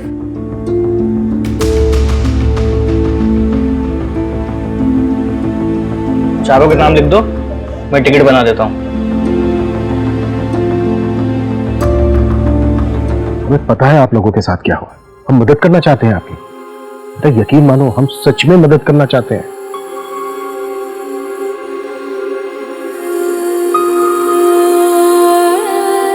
आज से तुम सब यहीं पे रहोगे और ये सब तुम्हारे दोस्त है। आज से भीख मांगना, गलत काम सब बंद। फिर मैं अपने मम्मी पापा के पास जा पाऊंगी? हाँ, तो मुझे उनका नाम और एड्रेस बता देना। रौनक जीतवा और जानवी जीतवा। मेरे पापा जोधपुर के बहुत बड़े लॉयर हैं। ठीक है, मैं बात करके उन्हें यहाँ बुला लूंगी। चलो, हाथ मुंह धो लो, फिर खाना खा लो। चलो आओ सिकंदर, चलो उठो सब लोग, उठो सब। कौन सी चाहिए इसमें से? ये 2 नंबर। सब आपको? ये 4 नंबर। ऑर्फनेज में एक दीदी थी, मीनू दीदी। एक वही दीदी थी जिन्होंने हमारा सबसे ज्यादा ख्याल रखा। गुड़िया उन्हीं की बेटी है।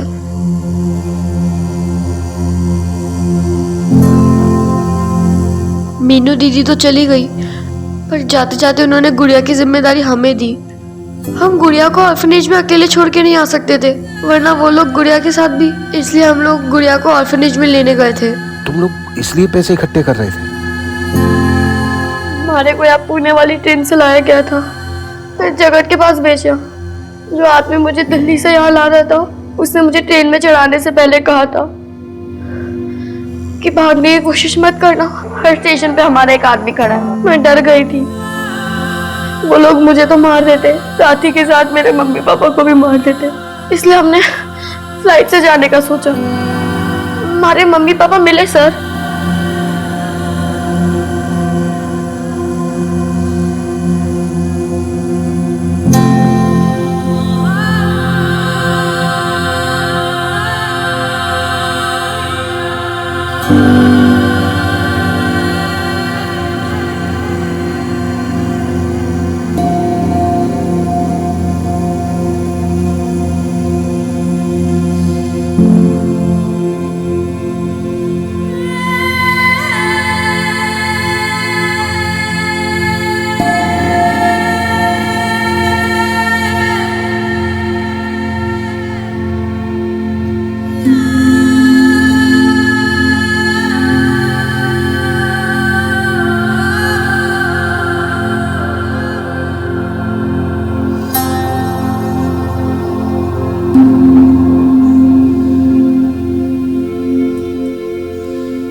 हमारी रेशमा अम्मी को छुड़वा लीजिए। मैंने बहुत सारे 25 रुपए के बंडल बनाए थे, पर पता नहीं कितना गुना चुकाना होगा, पर हो जाना चाहिए। रेशमा, पापा, मम्मी कहाँ है?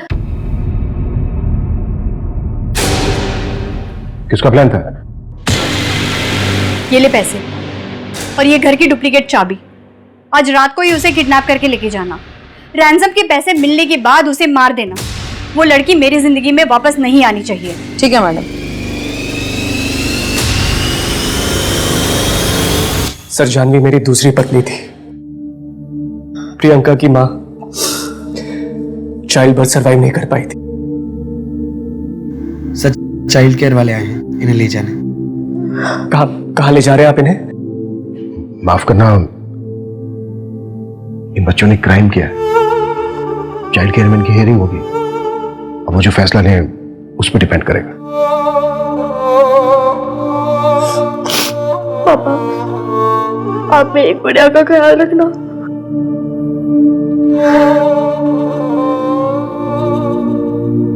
पापा, क्या आप तीनों साथ रह सकते हैं? अगर तीनों बच्चे साथ में रहना चाहते हैं तो आप चाइल्ड केयर में अपील कर सकते हैं। ठीक है।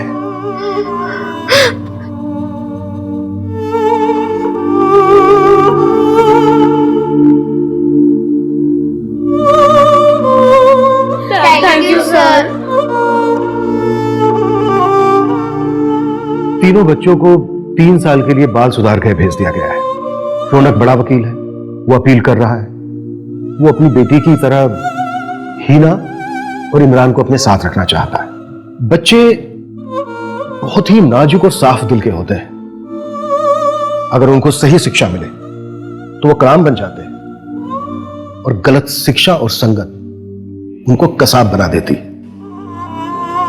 वो उस साफ पानी की तरह होते हैं जिसमें जो रंग घोला जाए वो उसी रंग के बन जाते हैं। इसलिए हम सभी को अपने बच्चों का बहुत अच्छे से ख्याल रखना चाहिए। बच्चे किसके साथ मिल रहे हैं, किसके साथ उठ बैठ रहे हैं, इस पर हमारी नजर होनी चाहिए, क्योंकि इसी पर हमारे बच्चों का भविष्य टिका है। तो मिलते हैं एक और नए केस के साथ। जय हिंद।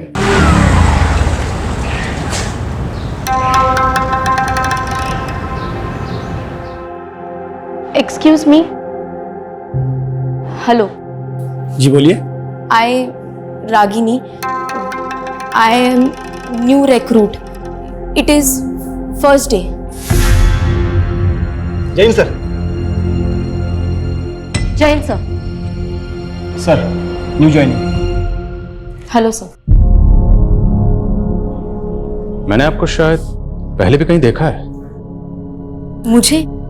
नहीं, शायद मेरा इल्यूजन होगा, क्योंकि आपका चेहरा मेरे एक पुराने केस के डेड विक्टिम से मिलता है। उसका नाम रागिनी था। रागिनी? सर, मेरा भी नाम रागिनी है। सर, अगर आप बुरा ना माने तो मैं एक बात पूछूं? ऐसा क्या था इस केस में कि आपको आपके डेड विक्टिम की याद आ गई? ऐसा क्या हुआ था इस केस में? कौन थी ये रागिनी? मेरा नाम रागिनी है, सिर्फ रागिनी। सुन रहे हो ना तो? सुन रहे हो ना? इस रस्सी के धागों की तरह मेरी जिंदगी भी उलझी हुई है। हम जब अपनी काबिलियत के दम पे अपना कद ऊंचा करने की सोचते हैं,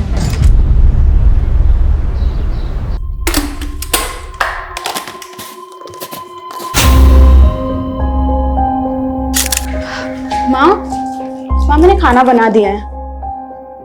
आप पापा को शाम की दवाई याद से दे दीजिएगा, वरना ये तो भूल ही जाएंगे। और आप पापा प्लीज ये बीड़ी मत पीजिएगा, वरना फिर से आपके फेफड़ों में पानी भर जाएगा।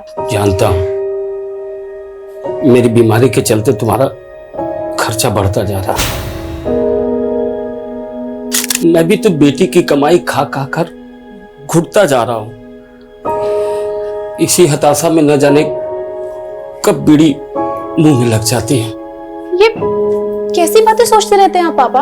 आप बस अपनी सेहत का ध्यान दीजिए। और हाँ, अगर आपने दोबारा बीड़ी पीना तो मैं सच में आपसे बात नहीं करूंगी। अरे नहीं नहीं, देखो ऐसा हरगिज मत करना। चलो नहीं पीऊंगा।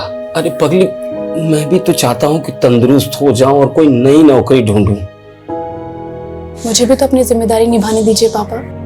आपने भी तो जिंदगी भर मजदूरी करके हमें पढ़ाया लिखाया, वरना हमारे समुदाय के लोग अपने बच्चों को स्कूल तक नहीं जाने देते। तभी तो पूरी बिरादरी को तुझ पर गर्व है। झोपड़ी में रहने की किस्मत थी हमारी, आज तुम्हारी वजह से इतने अच्छे घर में रह रहे हम लोग। माँ, अभी तो घर की हालत और सुधारनी है, ऊपर एक और फ्लोर बनाकर घर को ऊंचा करना है। अरे बेटा, अब और कितना ऊंचा उठेंगे? पापा, बात मकान ऊंचा करने की नहीं है, बात हमारे स्वाभिमान की है। अब तक हम सर झुकाकर जीते आए हैं, अब जब सर उठाने का मौका मिला है तो तबीयत से उठाएंगे।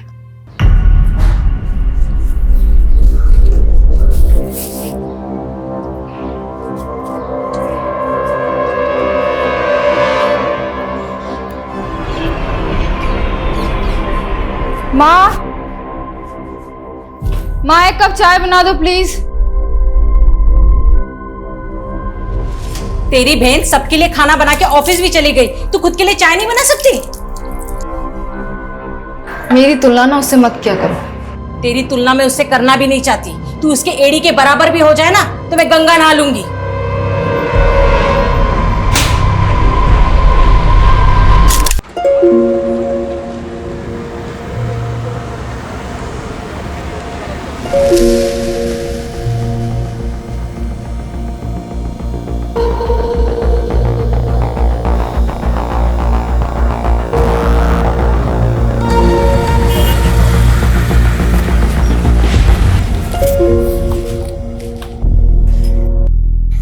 मुझे तो लगा आज तुम बस मिस कर दोगी।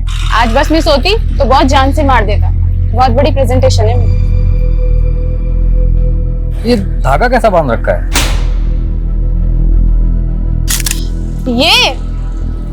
ये तो बस ऐसे ही। तू जो मुझे वो हॉरर क्लिप्स भेजना है ना, सपने में भूत आने लगे मेरे, उससे बचने के लिए बांधा है। तू भी इन सब पे विश्वास करती है? हंस मत, चल बस आ गई।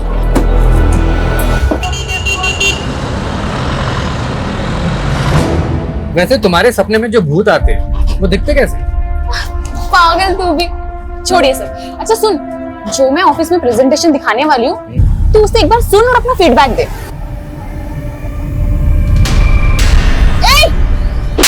बदतमीज! ऐसे कैसे हाथ लगाया तूने मेरे को? टच कैसे किया तूने? अरे गलती से हो गया ना टच। तूने कल भी यही किया था, मैंने इग्नोर किया। अरे भाई साहब, मत बोल कुछ भी। चल रहा है, छेड़खानी करता है। भैया इसने कल भी यही किया था। अरे तू रुक ना। इसने कल भी यही किया था यार। छेड़खानी कर रहा है तू बस में। कुछ नहीं किया है मैडम, कल से बस में नहीं आने दूंगा। कल भी इसने यही किया था। जाने दो रागिनी, उस पर फोकस मत करो, अपनी प्रेजेंटेशन पे ध्यान दो। मैं सिर्फ एक ही टिप देना चाहता हूँ, इंग्लिश उतनी ही बोलना जितनी संभाल पाओ, वरना तुम्हारे टैलेंट में कोई कमी नहीं। मेरी इंग्लिश भी पहले मेरे सपनों की तरह टूटी फूटी सी थी। इंग्लिश फिर भी आ गई, लेकिन सपने रिपेयर होना बाकी थे। और जब आपने अपने पिता को दिहाड़ी मजदूरों की लाइन में सबसे पीछे खड़ा देखा हो, तो खुद को सबसे आगे खड़ा पाके भी आखिरी पंक्ति की वो दुश्वारी आपका पीछा नहीं छोड़ती है। लेकिन कहते हैं किस्मत भले ही मात खा सकती है, पर काबिलियत वो कभी मात नहीं खाती। हाय। भाई, ये भूत तो बड़े लकी साबित हुए यार तुम्हारे लिए। तुम्हारे सपने में आए और इंक्रीमेंट हो गया। इंक्रीमेंट? तुम्हारी सैलरी 25% बढ़ाने का अप्रूवल मिला है। आजकल बॉस कुछ ज्यादा ही मेहरबान है रागिनी पे।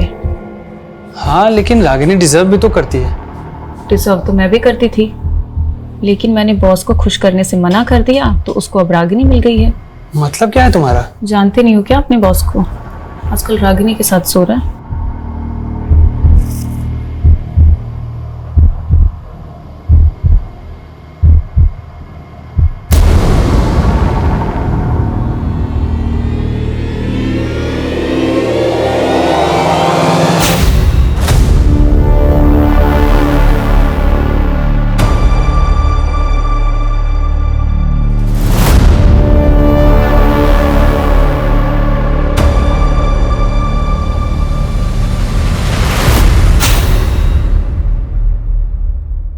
मैडम, वो आपने न्यू बायोमेट्रिक एंट्री वाला फॉर्म भर दिया? हाँ पवन जी, भर दिया। ये लीजिए।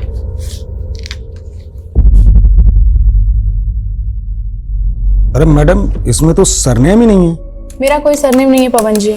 सरनेम तो सबका होता है, कोई हवा से थोड़ी ना आता है, सब अपने बाप दादा के कुल से ही आते हैं। वैसे आपका कुल क्या है मैडम?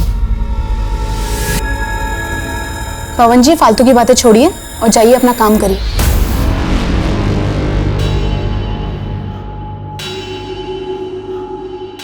लाइए मैडम अपना फॉर्म दीजिए।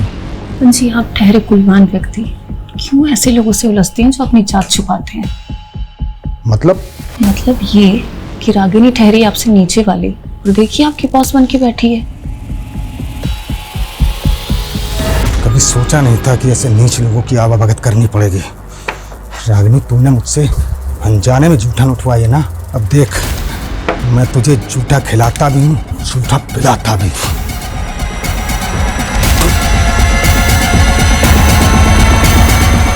हाँ सॉरी भैया, थोड़ा लेट हो जाएगा, लेकिन मेरे आने से पहले आप ढोल वालों को मत भेजना। आखिर मेरे भतीजे का पुण्य पूजन है, आज तो जम के नाचना है। ओके भैया, बस पहुंच रहा हूँ।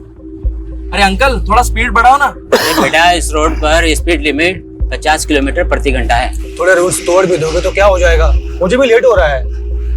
रूल होता है, क्यों बेचारे पे दबाव डाल रहे हो?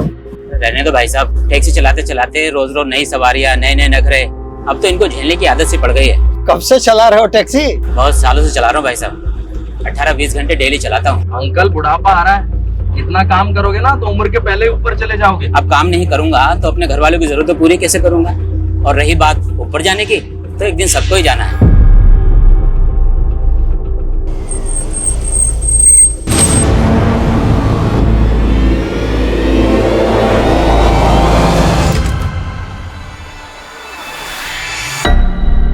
रागिनी फोन नहीं उठा रही है। 10 बजने को आया, कहाँ रह गई वो? अरे उसके दफ्तर में फोन करो ना। दफ्तर का नंबर तो गीतांजलि के पास है।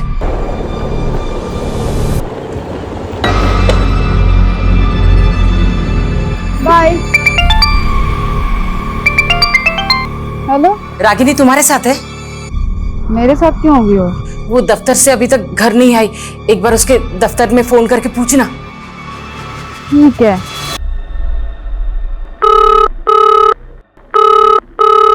उसके ऑफिस में भी कोई कॉल नहीं उठा रहा है माँ, ऑफिस बंद हो गया होगा। एक काम करना, उसके साथ जो काम करते उनको एक बार फोन करके पूछना। आप लोग क्यों टेंशन ले रहे हो? कहीं होगी ना, कहीं मौज करने आ जाएगी। क्या बकवास कर रही है ये? बकवास मैं नहीं कर रही हूँ पापा, और ये आप दोनों की गलती का ही नतीजा है। 27 साल की हो गई है, लेकिन उसकी शादी के बारे में आप लोगों ने नहीं सोचा। जबान है क्या कैची? बोलने से पहले ये भी नहीं सोचती कि सामने बाप खड़ा है।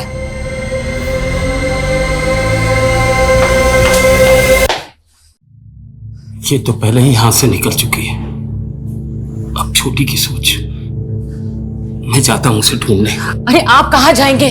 वैसे ही आपकी तबीयत ठीक नहीं रहती। आप रुकिए, मैं जाती हूँ, आप रुकिए। अरे बेटी घर वापस नहीं आए, मैं यूं हाथ में हाथ धरे बैठे नहीं रह सकता। हटो। सुनिए पापा सॉरी, वो मैं कुछ ज्यादा ही बोल गई। चलिए मैं चलती हूँ आपके साथ।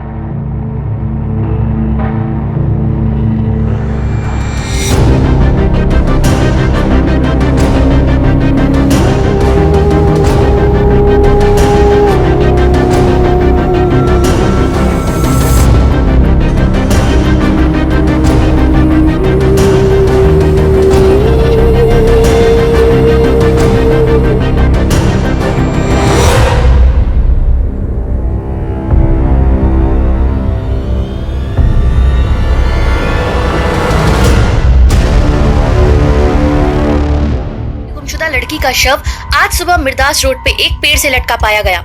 सूत्रों के मुताबिक पीड़ित के परिवार ने एक रात पहले ही युवती की गुमशुदगी की रिपोर्ट थाने में दर्ज कराई थी। अब सवाल ये उठ रहा है कि ये मर्डर है या सुसाइड। आपको लगता है कि रागिनी ने सुसाइड नहीं किया, बल्कि किसी ने उसकी हत्या की? ये हत्या ही है साहब।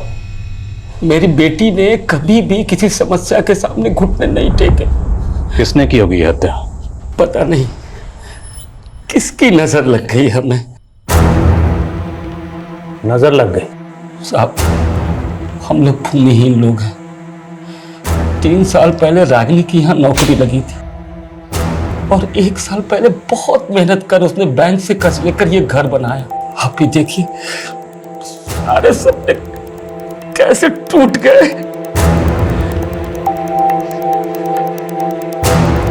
रागिनी घर से ऑफिस कैसे आती जाती थी? सरगुन पेट से कोई भी सीधी बस नहीं है उसके ऑफिस आवा नगर के लिए, इसलिए वो सवारी के टेम्पो से नंदी चौक तक जाती थी और वहां से उसके ऑफिस के लिए सीधी बस मिल जाती थी। रागिनी आभा नगर अपने ऑफिस से बस लेकर पहले नंदी चौक आती थी, फिर यहां से शेयरिंग ट्रांसपोर्ट लेके अपने घर सरगुनपेट।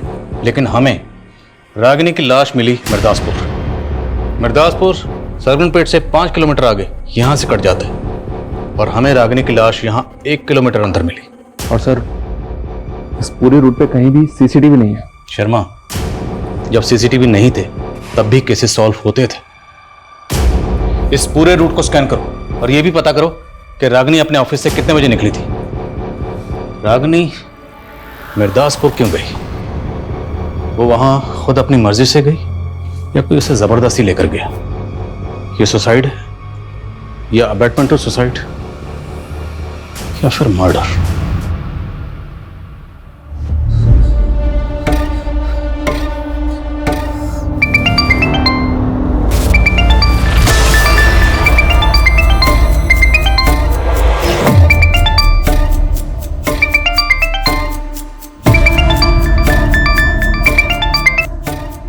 जी तुमसे कोई बात नहीं करनी है। वो फोन कट मत करना। तुम्हें पता है ना मैंने रागिनी के लिए तुम्हें फोन किया। क्यों? उसकी किस्मत तो तुम ही लिख रहे थे ना, तुम मुझसे क्या पूछ रहे हो? किस्मत तो मैं तुम्हारी भी लिखना चाहता। मेरी किस्मत तुम बहुत पहले ही खराब कर चुके हो। तुम ही हो ना पनौती हम दोनों बहनों के बीच में। मेरी जिंदगी तो बर्बाद कर दी और क्या पता रागिनी को भी अपने प्यार के चक्कर में फंसा लिया हो। बकवास बंद करो गीतांजलि। बकवास आदमी तो तुम हो। अगर मेरा बस चलता ना तो तुम्हें मार के लटका देती मैं, समझे तुम?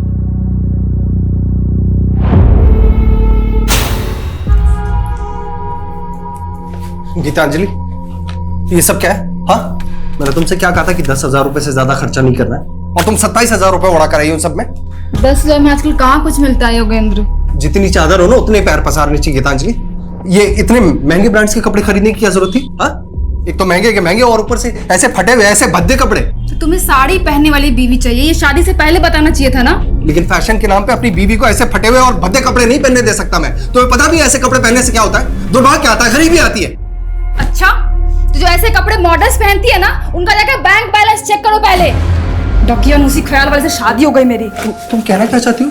हाँ, हाथ छोड़ो। अपनी मर्यादाओं में रहो। देखो, हाँ छोड़ो। तुम कहना क्या चाहती हो? छोड़ो, तुम अपनी हद में रहो, ठीक है? दीदी पागल हो गई हो क्या? अपने पति पर ऐसे कौन हाथ उठाता है? और कौन सा पति ऐसे अपनी पत्नी पे हाथ उठाता रहता है? पता भी है तुझे? और एक दिन मुझे मौत तक फिरता रहता है ये। आ गई वकालत करने। जीजा जी, जीना मुश्किल कर दिया तुम्हारी बहन ने मेरा। मैंने आज तक उस पर हाथ नहीं उठा। उसने जीजा जी संभालिए अपने आप को। दीदी की तरफ से मैं आपसे माफी मांगती हूँ।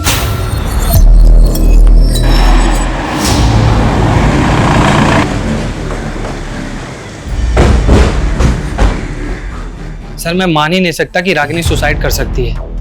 मैं उसे तब से जानता हूँ जब उसने 3 साल पहले यहाँ ज्वाइन किया था। लोग उसका मजाक भी बनाते तो वो कभी गिव अप नहीं करती थी सर। लोग उसका मजाक बनाते थे? ये अभी की बात नहीं है, वो 3 साल पुरानी बात है सर, जब उसने एज एन इंटर्न ज्वाइन किया था यहाँ पर। Excuse me ma'am, I prepare this report. I prepare नहीं, I have prepared this report होता है। वो पहले विजिता मैम की असिस्टेंट थी, लेकिन रागिनी ने अपनी लगन से ऐसा काम किया 6 महीने पहले ही विजिता मैम क्या हम सबकी बॉस बन गई। कल ही रागिनी का इंक्रीमेंट हुआ था सर, वो बहुत खुश थी। ऐसा हो ही नहीं सकता कि वो सुसाइड कर ले। क्या कोई ऐसा है जो उसकी तरक्की से जलता था? नो आइडिया सर, लेकिन लगता था वो अपनी पर्सनल लाइफ में थोड़ी डिस्टर्ब थी। तुम उसकी पर्सनल लाइफ के बारे में क्या जानती हो? नॉट मच सर, लेकिन इस बारे में आपको अरविंद काफी कुछ बता सकता है। वो मैडम, रागिनी मैडम और अरविंद सर दोनों साथ में एक ही बस में आते थे और एक ही बस में जाते थे। कुछ शाम भी वो दोनों लोग एक ही साथ वापस गए थे। बस कौन सी थी? बस का नंबर बोलिए। मैडम बस का नंबर तो नहीं मालूम, लेकिन बस रोज शाम को 5 बजे ऑफिस के सामने से निकलती थी।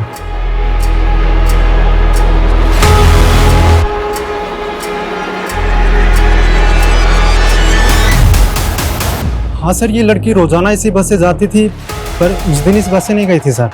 क्या ये लड़की उस दिन बस में नहीं चढ़ी थी? नहीं सर। अच्छा, इसके ऑफिस का एक दोस्त भी इसके साथ जाता था बस में? सर एक लड़का जाता तो था, पर उस दिन तो वो लड़का भी बस में नहीं चढ़ा था। कहीं ऐसा तो नहीं रागिनी उस दिन अरविंद के साथ कहीं गई थी? पता करो अरविंद का और थाने बुलाओ उसे। Okay sir. सर मैं नहीं जानता रागिनी के साथ उस रात क्या हुआ। रागिनी और तुम दोनों एक साथ उस बस में जाते थे, लेकिन उस दिन तुम दोनों ही उस बस में नहीं चढ़े। बोल, रागिनी को लेकर कहाँ गया था? सर मुझे किसी काम से विदिशा जाना था, मैंने वो बस पकड़ी नहीं, लेकिन रागिनी उसी बस से गई थी। सॉरी यार, मैं आज तुम्हें बस में कंपनी नहीं दे पाऊंगा। तो क्या हुआ यार, कोई बात नहीं, मैं चली जाऊंगी। लेकिन ड्राइवर तो बोल रहा है कि रागिनी उस बस में चढ़ी ही नहीं। तुमने खुद देखा था रागिनी को चढ़ते हुए? सर देखा तो नहीं था, लेकिन हम रोज उसी बस से जाते थे। ये बस वाला झूठ तो नहीं बोल रहा, क्योंकि रागिनी नंदी चौक से बस में चढ़ती थी। बस स्टॉप पे पता करते हैं, क्या रागिनी को किसी ने बस में चढ़ते हुए देखा था? और बस की बाकी सवारी से बात करनी होगी।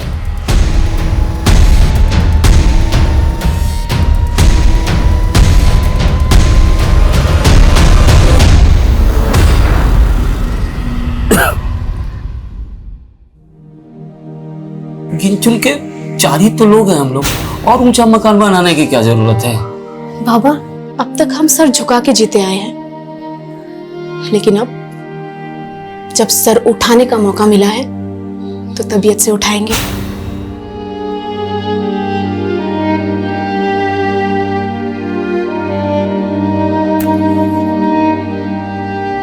अगर आपने दोबारा बीड़ी पी ना तो मैं सच में आपसे बात नहीं करूंगी।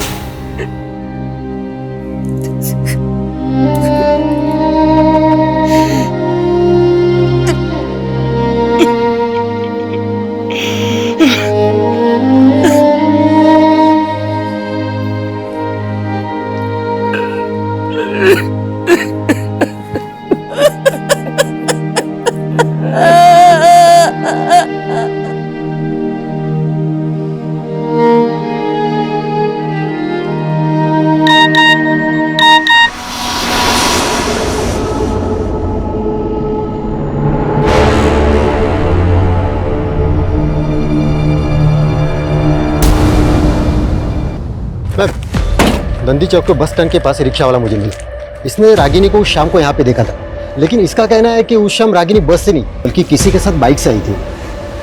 क्या देखा था आपने? उस दिन शाम को बाइक से देखा था और एक लड़की के साथ। वो हेलमेट पहना हुआ था।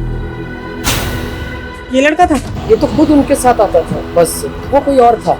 गाड़ी का नंबर? नंबर मुझे नहीं पता, लेकिन लाल कलर का बाइक था। क्या टाइम हो रहा होगा उस वक्त? करीबन 6 या 7 बज रहा था। मैम यहाँ आसपास कोई सीसीटीवी भी नहीं है। अरे कुछ तो होगा, आगे पीछे आसपास कहीं ना कहीं चेक करो। अब आगे एक पेट्रोल पंप है ना जी, वहाँ जाके चेक करो, हो सकता है उनके सीसीटीवी से पता चले कि रागिनी किस बाइक से आई थी।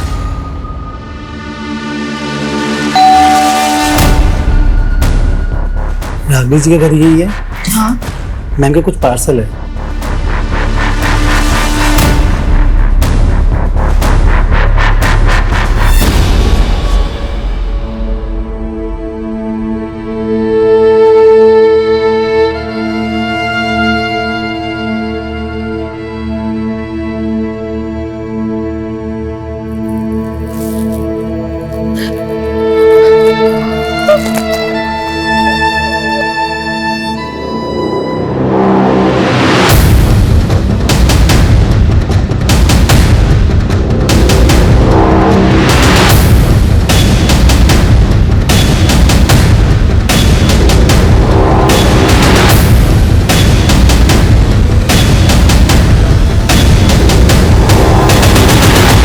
बाइक का तो कुछ पता नहीं चला सर, लेकिन उस शाम को रागिनी नंदी चौक के पेट्रोल पंप के एक सीसीटीवी फुटेज में कैप्चर हुई थी।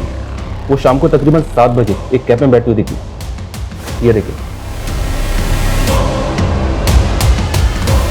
किसकी कैब है? अब बिना वक्त गवाए ये बता दे कि लड़की को क्यों मारा। बोल। साहब मैं मानता हूँ वो लड़की मेरी टैक्सी में बैठी थी। ये वो लड़की को लेकर गया कहाँ था? साहब मुझे कुछ नहीं पता, मैं शहरी टैक्सी चलाता हूँ, कौन कहाँ पे उतरता है याद नहीं मुझे। कोई बात, हम याद दिलाएंगे, याद दिला जरा से। साहब मुझे याद आ रहा है साहब। सर मैंने उस लड़की को ना मिर्दास रोड पे छोड़ा था साहब।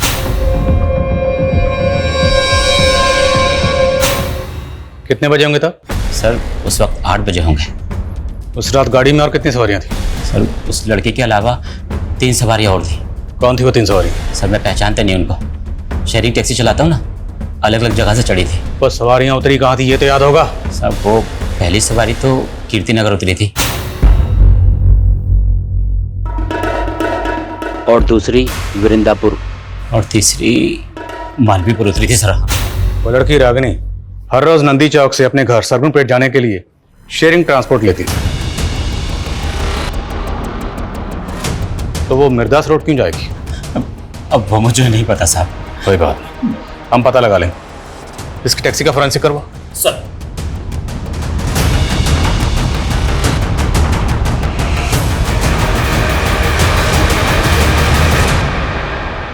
निमिष, तुम्हारी टैक्सी में ई वॉलेट बारकोड है ना? हाँ साहब है। तो पैसेंजर से पेमेंट कैसे लेते हो? ई वॉलेट से या कैश? सर ई वॉलेट से भी और कैश भी, दोनों। उस रात उन तीनों सवारियों ने पेमेंट कैसे की थी? साहब एक सवारी ने तो ऑनलाइन किया था और बाकी ने कैश। ट्रांजैक्शन दिखा और उस लड़की को जहां उतारा था वो लोकेशन दिखा।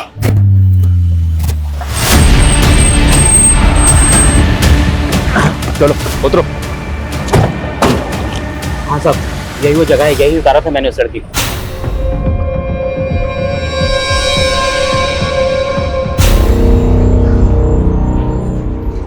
वो जगह यहाँ से 1 किलोमीटर दूर है, यहाँ पर रागिनी की लाश लटकी हुई है। सर यहाँ आसपास कुछ घर दिखाई दे रहे हैं, हो सकता है कि रागिनी या किसी के घर पे आई हो। उस रात को किसी ने रागिनी को यहाँ आते जाते देखा। रागिनी के घर वालों ने ऐसा कुछ कहा नहीं कि उनकी जान पहचान का यहाँ क्यों रहता है, फिर भी पता करो। ओके सर, विकास। हाँ समझ। सर उस शाम कैब वाले को रमेश कुमार नाम के एक आदमी ने ई वॉलेट से पे किया था। सर ये आदमी कीर्ति नगर में रहता है, मैंने उसे बुलवा लिया। ठीक।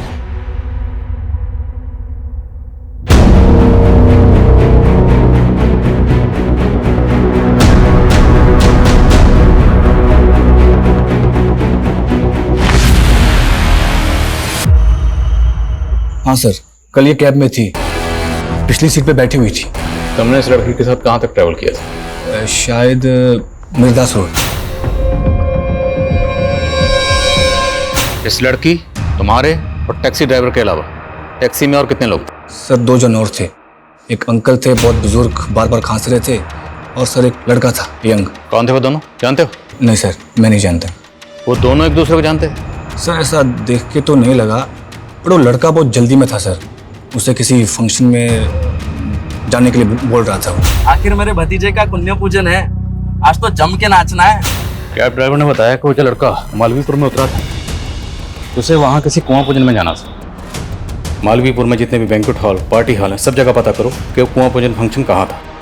शर्मा, किसी भी तरह से उस लड़के को ढूंढो, क्योंकि हो सकता है उस लड़के से हमें पता चले कि उस रात रागिनी के साथ क्या हुआ था। सर मिर्दासपुर में भी इंक्वायरी चालू है, लेकिन अभी तक कोई भी ऐसा विटनेस नहीं मिला है जिसने रागिनी को उस रात वहाँ किसी के साथ देखा हो।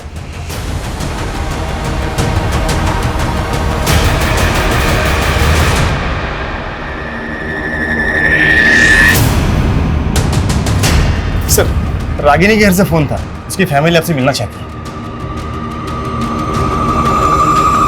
रागिनी ने ऑनलाइन पोर्टल से रस्सी मंगवाई थी जो अब डिलीवर हुई है। जी सर, सर कुछ समझ में नहीं आ रहा है कि उसने ये रस्सी क्यों मंगवाई। असल पिछले 2 महीने में 3 बार वो ये रस्सी ऑर्डर कर चुकी है। तो ये रस्सी जिस अकाउंट से ऑर्डर की गई थी वो गीतांजलि 123। गीतांजलि सर मेरा ही अकाउंट है, हम दोनों एक ही अकाउंट यूज करते थे।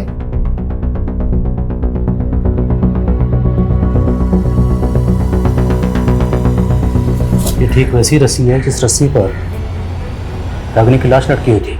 हाँ सर, इसीलिए लगा कि आपको बता देना चाहिए। पर आप तो कह रहे थे कि रागिनी सुसाइड नहीं कर सकती, जबकि आपकी बेटी कह रही है कि रागिनी पिछले 2 महीने से ऐसी रस्सी मंगवा रही थी। तो क्या रागिनी 2 महीने से सुसाइड के बारे में सोच रही थी?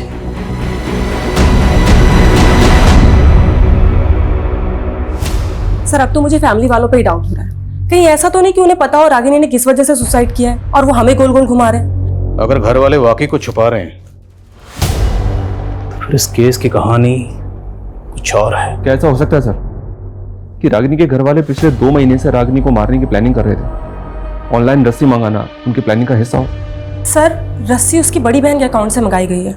ऐसा हो सकता है कि घर पे उसका मर्डर किया गया और लाश ले जाकर बाहर लटका दी ताकि वो लोग ना फंसे। और सर हमें मर्डर और सुसाइड में उलझा रहे हैं। उस घर का पूरा खर्चा सिर्फ और सिर्फ रागिनी के पैसे से चलता था। अब सवाल यह है कि वो सोने के अंडे देने वाली मुर्गी को क्यों मारेंगे? शायद ऑनर किलिंग वाला एंगल हो सकता है कि रागिनी को कोई ऐसा लड़का पसंद आ गया हो जिसे उसके घर वाले ना पसंद करते। देखो अरविंद रागिनी के काफी क्लोज था और वो ये नहीं मान रहा कि उसका रागिनी के साथ अफेयर भी था।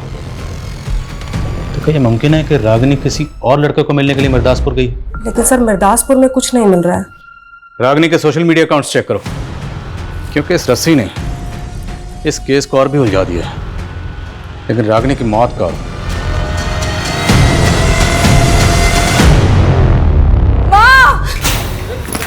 गीतांजलि, गीतांजलि, दामाद जी आप दोनों यहाँ मतलब पापा जी को गीतांजलि को शायद कोई गलतफहमी हो गई है। ये आपसे कुछ मुझे कोई गलतफहमी नहीं हुई है। पापा इसका ना इसके साथ चक्कर चल रहा है। ये क्या बकवास कर रही हो दीदी? हाँ मैंने तुम दोनों की लड़ाई में जीजा जी का साथ दिया इसलिए कुछ भी बोलोगी? तुम ना ज्यादा भोली बनने की कोशिश बिल्कुल भी मत करो मेरे सामने। सुनो सुनो सुनो, अगर तुम मेरे साथ नहीं रहना चाहती ना तो मुझे कोई तकलीफ नहीं है। तुम अपनी बहन को जलील मत करो यार। लेके जाओ अपने साथ। तू अपनी हद पार मत करो दीदी तुम।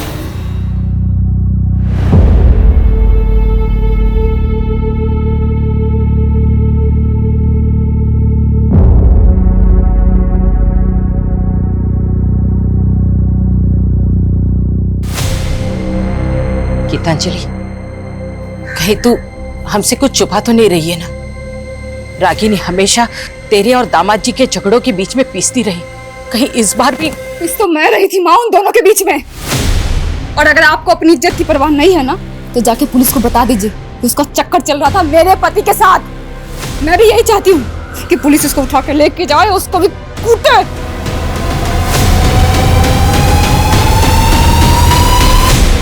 उस रात मालवीपुर के एक पार्टी हॉल में एक बच्चे का कुआं पूजन था और रमेश के मुताबिक जिस बच्चे का कुआं पूजन था वो उसका भतीजा था। हमने इस फंक्शन की गेस्ट लिस्ट निकाली। बच्चे के फादर के जितने भी ममेरे चचेरे और दोस्तों की ये तस्वीरें हैं। जो लड़का तेरी टैक्सी में बैठा था, क्या इन तस्वीरों में से कोई है?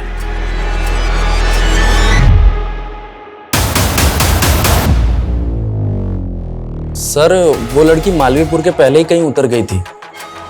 कहाँ उतरी थी? जगह का नाम बोल। शायद मिर्दासपुर सर। इस रात तेरे टैक्सी ड्राइवर और इस लड़की के अलावा टैक्सी में कोई और भी था? सर 2 लोग और थे। कौन थे? जानते हो ना? जी नहीं सर। विनय, रमेश और कैब ड्राइवर निमेश, इन तीनों की स्टेटमेंट सेम है। मैंने चेक भी किया सर, ये तीनों वाकई में एक दूसरे को नहीं जानते।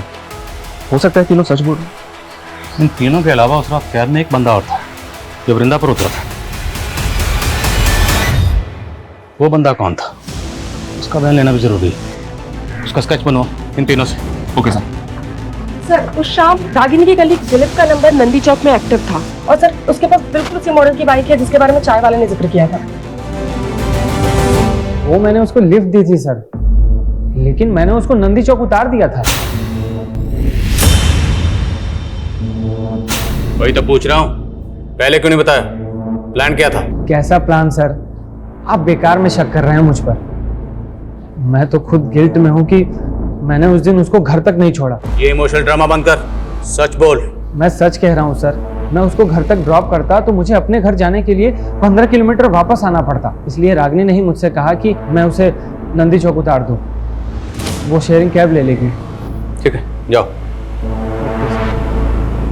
सुनो, कहीं गायब होने की मत सोचना, वरना बहुत पछताओगे। ये पक्का को छुपा रहा है।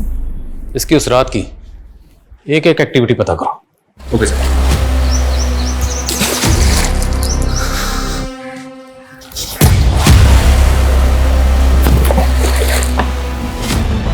सर, रागिनी की डिटेल पोस्टमार्टम रिपोर्ट, उसकी मौत फांसी लगने से ही हुई है और मौत से पहले उसके साथ गैंगरेप भी किया गया।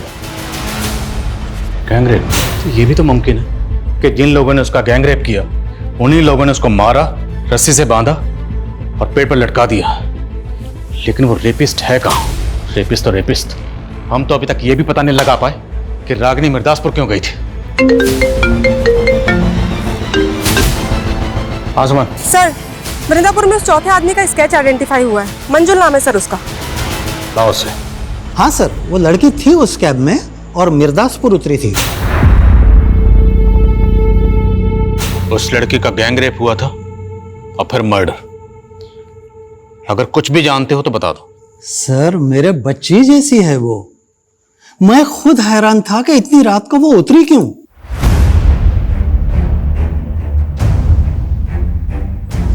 और बेटा सुनो। हाँ बेटा, इतने दिनों से मैं यहाँ इतनी पुलिस आते हुए देख रही हूँ, बात क्या है? अरे लड़की की आत्महत्या की है ना, उसकी इंक्वायरी चल रही है। पर वो तो 1 किलोमीटर दूर हुई थी, फिर पुलिस यहाँ क्यों पूछ रही है? सर, मैंने रागिनी का सोशल मीडिया अकाउंट चेक किया। सर, गौर करने वाली बात यह है, जिस दिन उसका रेप हुआ है उस दिन उसने इस योगेंद्र नाम के आदमी को बर्थडे विश किया है। कहीं ऐसा तो नहीं कि रागिनी को ये बर्थडे पार्टी अटेंड करनी थी इसलिए वो मिर्दासपुर उतरी? लेकिन सर, ये सरकपुर में रहता है। हो सकता है इसने रागिनी को पिक किया वहां से। सर, हैरानी की बात तो यही है, ये योगेंद्र रागिनी की बड़ी बहन गीतांजलि का हस्बैंड है और गीतांजलि और इसका डिवोर्स होने वाला है। क्या हुआ? योगेंद्र का नाम सुनकर आप लोग चुप क्यों हो गए? सर, ये लोग कुछ नहीं बोलेंगे उसके बारे में। मतलब कहना क्या चाहती हैं आप? सर, वो मुझे डिवोर्स देके मेरी बहन रागिनी से शादी करना चाहता था। रागिनी भी उससे शादी करना चाहती थी? सर, रागिनी तो उसके सामने मुझे ही गलत समझती थी, कभी उसकी असली इंटेंशन नहीं समझ पाई। सर, 1 नंबर का वाहियात आदमी है वो। मुझसे पहले उसने एक जानवर से भी शादी की थी सर। जानवर? दिमाग खिसका हुआ है सर उसका। कहता है कि उसकी कुंडली में ना 2-2 शादियों का योग है। पहले उस जानवर से शादी की, फिर मुझसे, और मेरे बाद अब मेरी बहन को फुसला रहा था। सर, मैं कुंडली में विश्वास करता हूँ और सच में सर, मेरी कुंडली में 2 शादियों का योग लिखा हुआ था। तेरा राहु के तो सब बिगाड़ दूंगा, समझा? बोल, किस किस के साथ मिलकर रागिनी का गैंगरेप किया? सर, कैसी बातें कर रहे हैं सर आप? मैं ऐसे चरित्र का आदमी नहीं हूँ सर। और रागिनी तो खुद जानती थी अपनी बहन के बारे में। अब रागिनी तो रही नहीं और तेरी कथा सुनने में हमें कोई दिलचस्पी नहीं, समझे? टाइम वेस्ट मत कर, बोल। सर, मैं सच कह रहा हूँ सर, मैंने ऐसा कुछ भी नहीं किया सर। और सर, उल्टा मुझे तो ऐसा महसूस होता है कि गीतांजलि ने अपनी छोटी बहन को कत्ल करवा दिया सर। अच्छा, वो अपनी सगी बहन को क्यों मरवाएगी? सर, 15 लाख रुपए मांग रही थी मुझसे एलुमनी के लिए और रागिनी मेरे साथ खड़ी थी। वो अपनी बहन के खिलाफ कोर्ट में गवाही देने वाली थी और सर, मुझे यकीन गीतांजलि ने अपनी बहन को पैसों की वजह से मरवाया।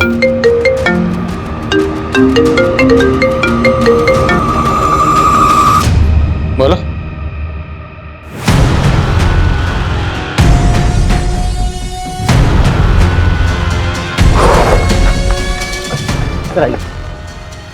सर, ये लीजिए, उस रात के बारे में आपको कुछ बताना चाहती हूँ। अरे साहब, मैं रोज यहाँ इतनी पुलिस आते हुए देखती हूँ, लेकिन मुझसे पूछा ही नहीं किसी ने कि क्या बात है, तो मैं पहले ही बता देती ना। बात यह है कि हम एक लड़की को ढूंढ रहे हैं। ये वो लड़की, क्या आपने? अरे साहब, मैं यहाँ रोज रात को कुत्तों को बिस्किट खिलाने आती हूँ। आपने 15 तारीख को इस लड़की को यहाँ देखा? देखा तो नहीं साहब, पर एक लड़की की चीखों की आवाज सुनी थी, वो उस तरफ से आ रही थी। तो जिधर से आवाजें आ रही थी आपने वहां जाके देखा? ना बाबा ना, वहाँ इतना अंधेरा है, मैं तो डर गई। तो आपने इस लड़की को नहीं देखा? नहीं देखा साहब, खाली आवाज सुनी थी।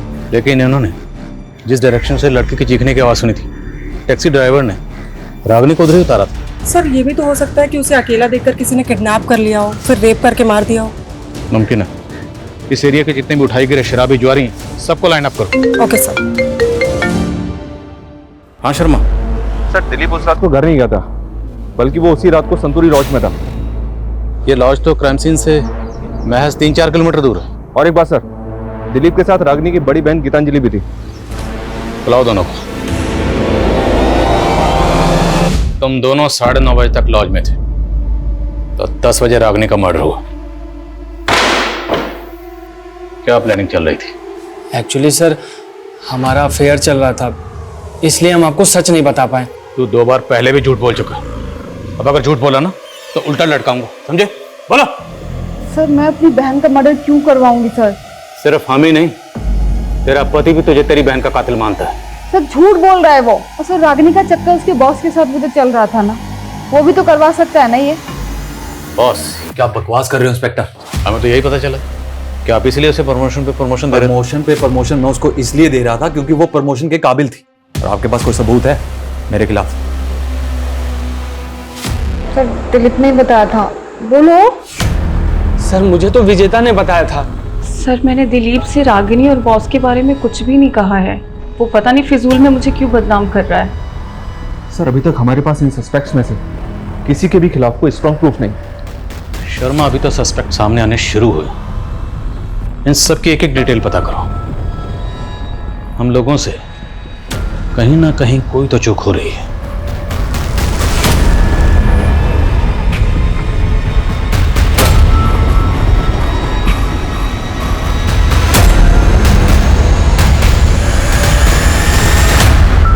रागिनी, तुम्हारी कुंडली देखकर तो ऐसा लगता है कि तुम कोई ना कोई बड़ा मैराकल करने वाली हो, लेकिन एक दोष है और वही तुम्हारी समस्याओं का कारण है।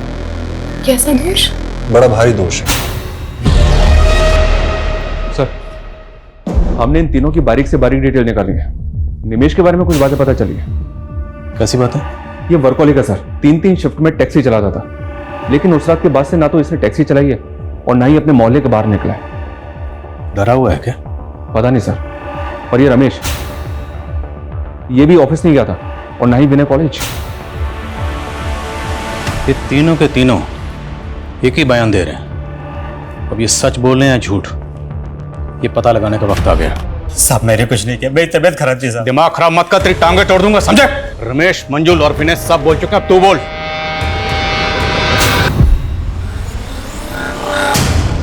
आइए मैडम, सरगम पेट 50 रुपया। नहीं भैया, मुझे मिर्दास रोड के तालाब वाले रास्ते से होते हुए जाना है। हाँ तो ठीक है मैडम, फिर वहीं छोड़ देंगे। आइए बैठिए। मैंने कुछ नहीं किया साहब।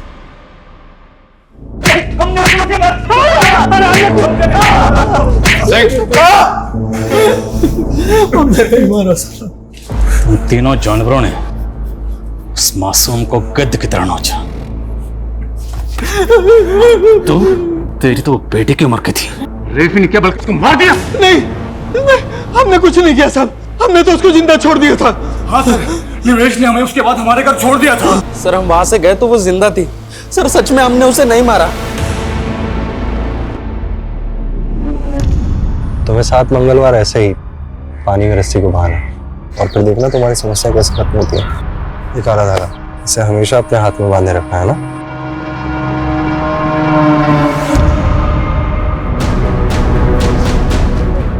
बोल, सबसे आखिर में तूने मंजुल को 11 बजे वृंदापुर छोड़ा था, उसके बाद तेरी टैक्सी खाली थी, लेकिन फिर भी तू घर नहीं गया।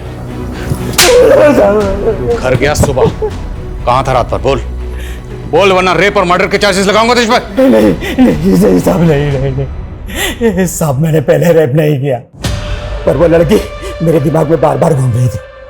मैंने पहले उन तीनों को घर छोड़ा, फिर मैं वहां गया था साहब। Sir 1 minute.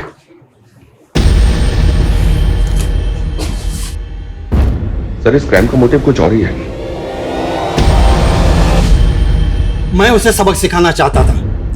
मुझे पता था वो रोज इस शेयरिंग टैक्सी से आना जाना करती है, इसीलिए मैंने प्लान बनाया। मैं और विनय अलग अलग जगह से चढ़े, लेकिन हम जब गाड़ी में चढ़े वो बैठी भी नहीं थी, लेकिन उसने जब मुझे देखा, पड़ोसी है, सोचा होगा सेफ रहेगी, इसलिए गाड़ी में बैठ गई। क्या बिगाड़ा था उसने? मैंने उसको समझाया था उसका घर हमारे घर से ऊंचा ना करे, लेकिन उसने हमारी नहीं सुनी। मैं उनकी जात वालों के घर का पानी भी नहीं पीता और मैं नहीं चाहता था उसके घर की परछाई में हमारे घर पर पड़े। शर्मा,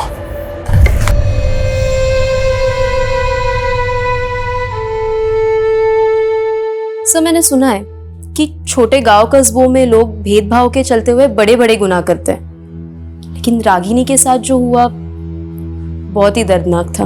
वो लोग रागिनी को छोटा समझते थे। दरअसल छोटी रागिनी नहीं, छोटे थे वो लोग, उनकी सोच।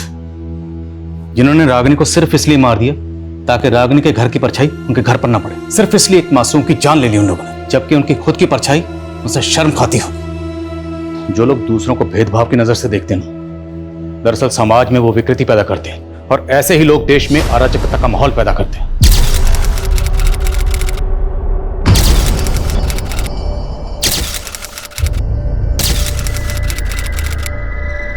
क्राइम पेट्रोल्स के और भी दिलचस्प कहानी देखने के लिए हमारे चैनल को सब्सक्राइब करें और बेल आइकॉन दबाना न भूलें।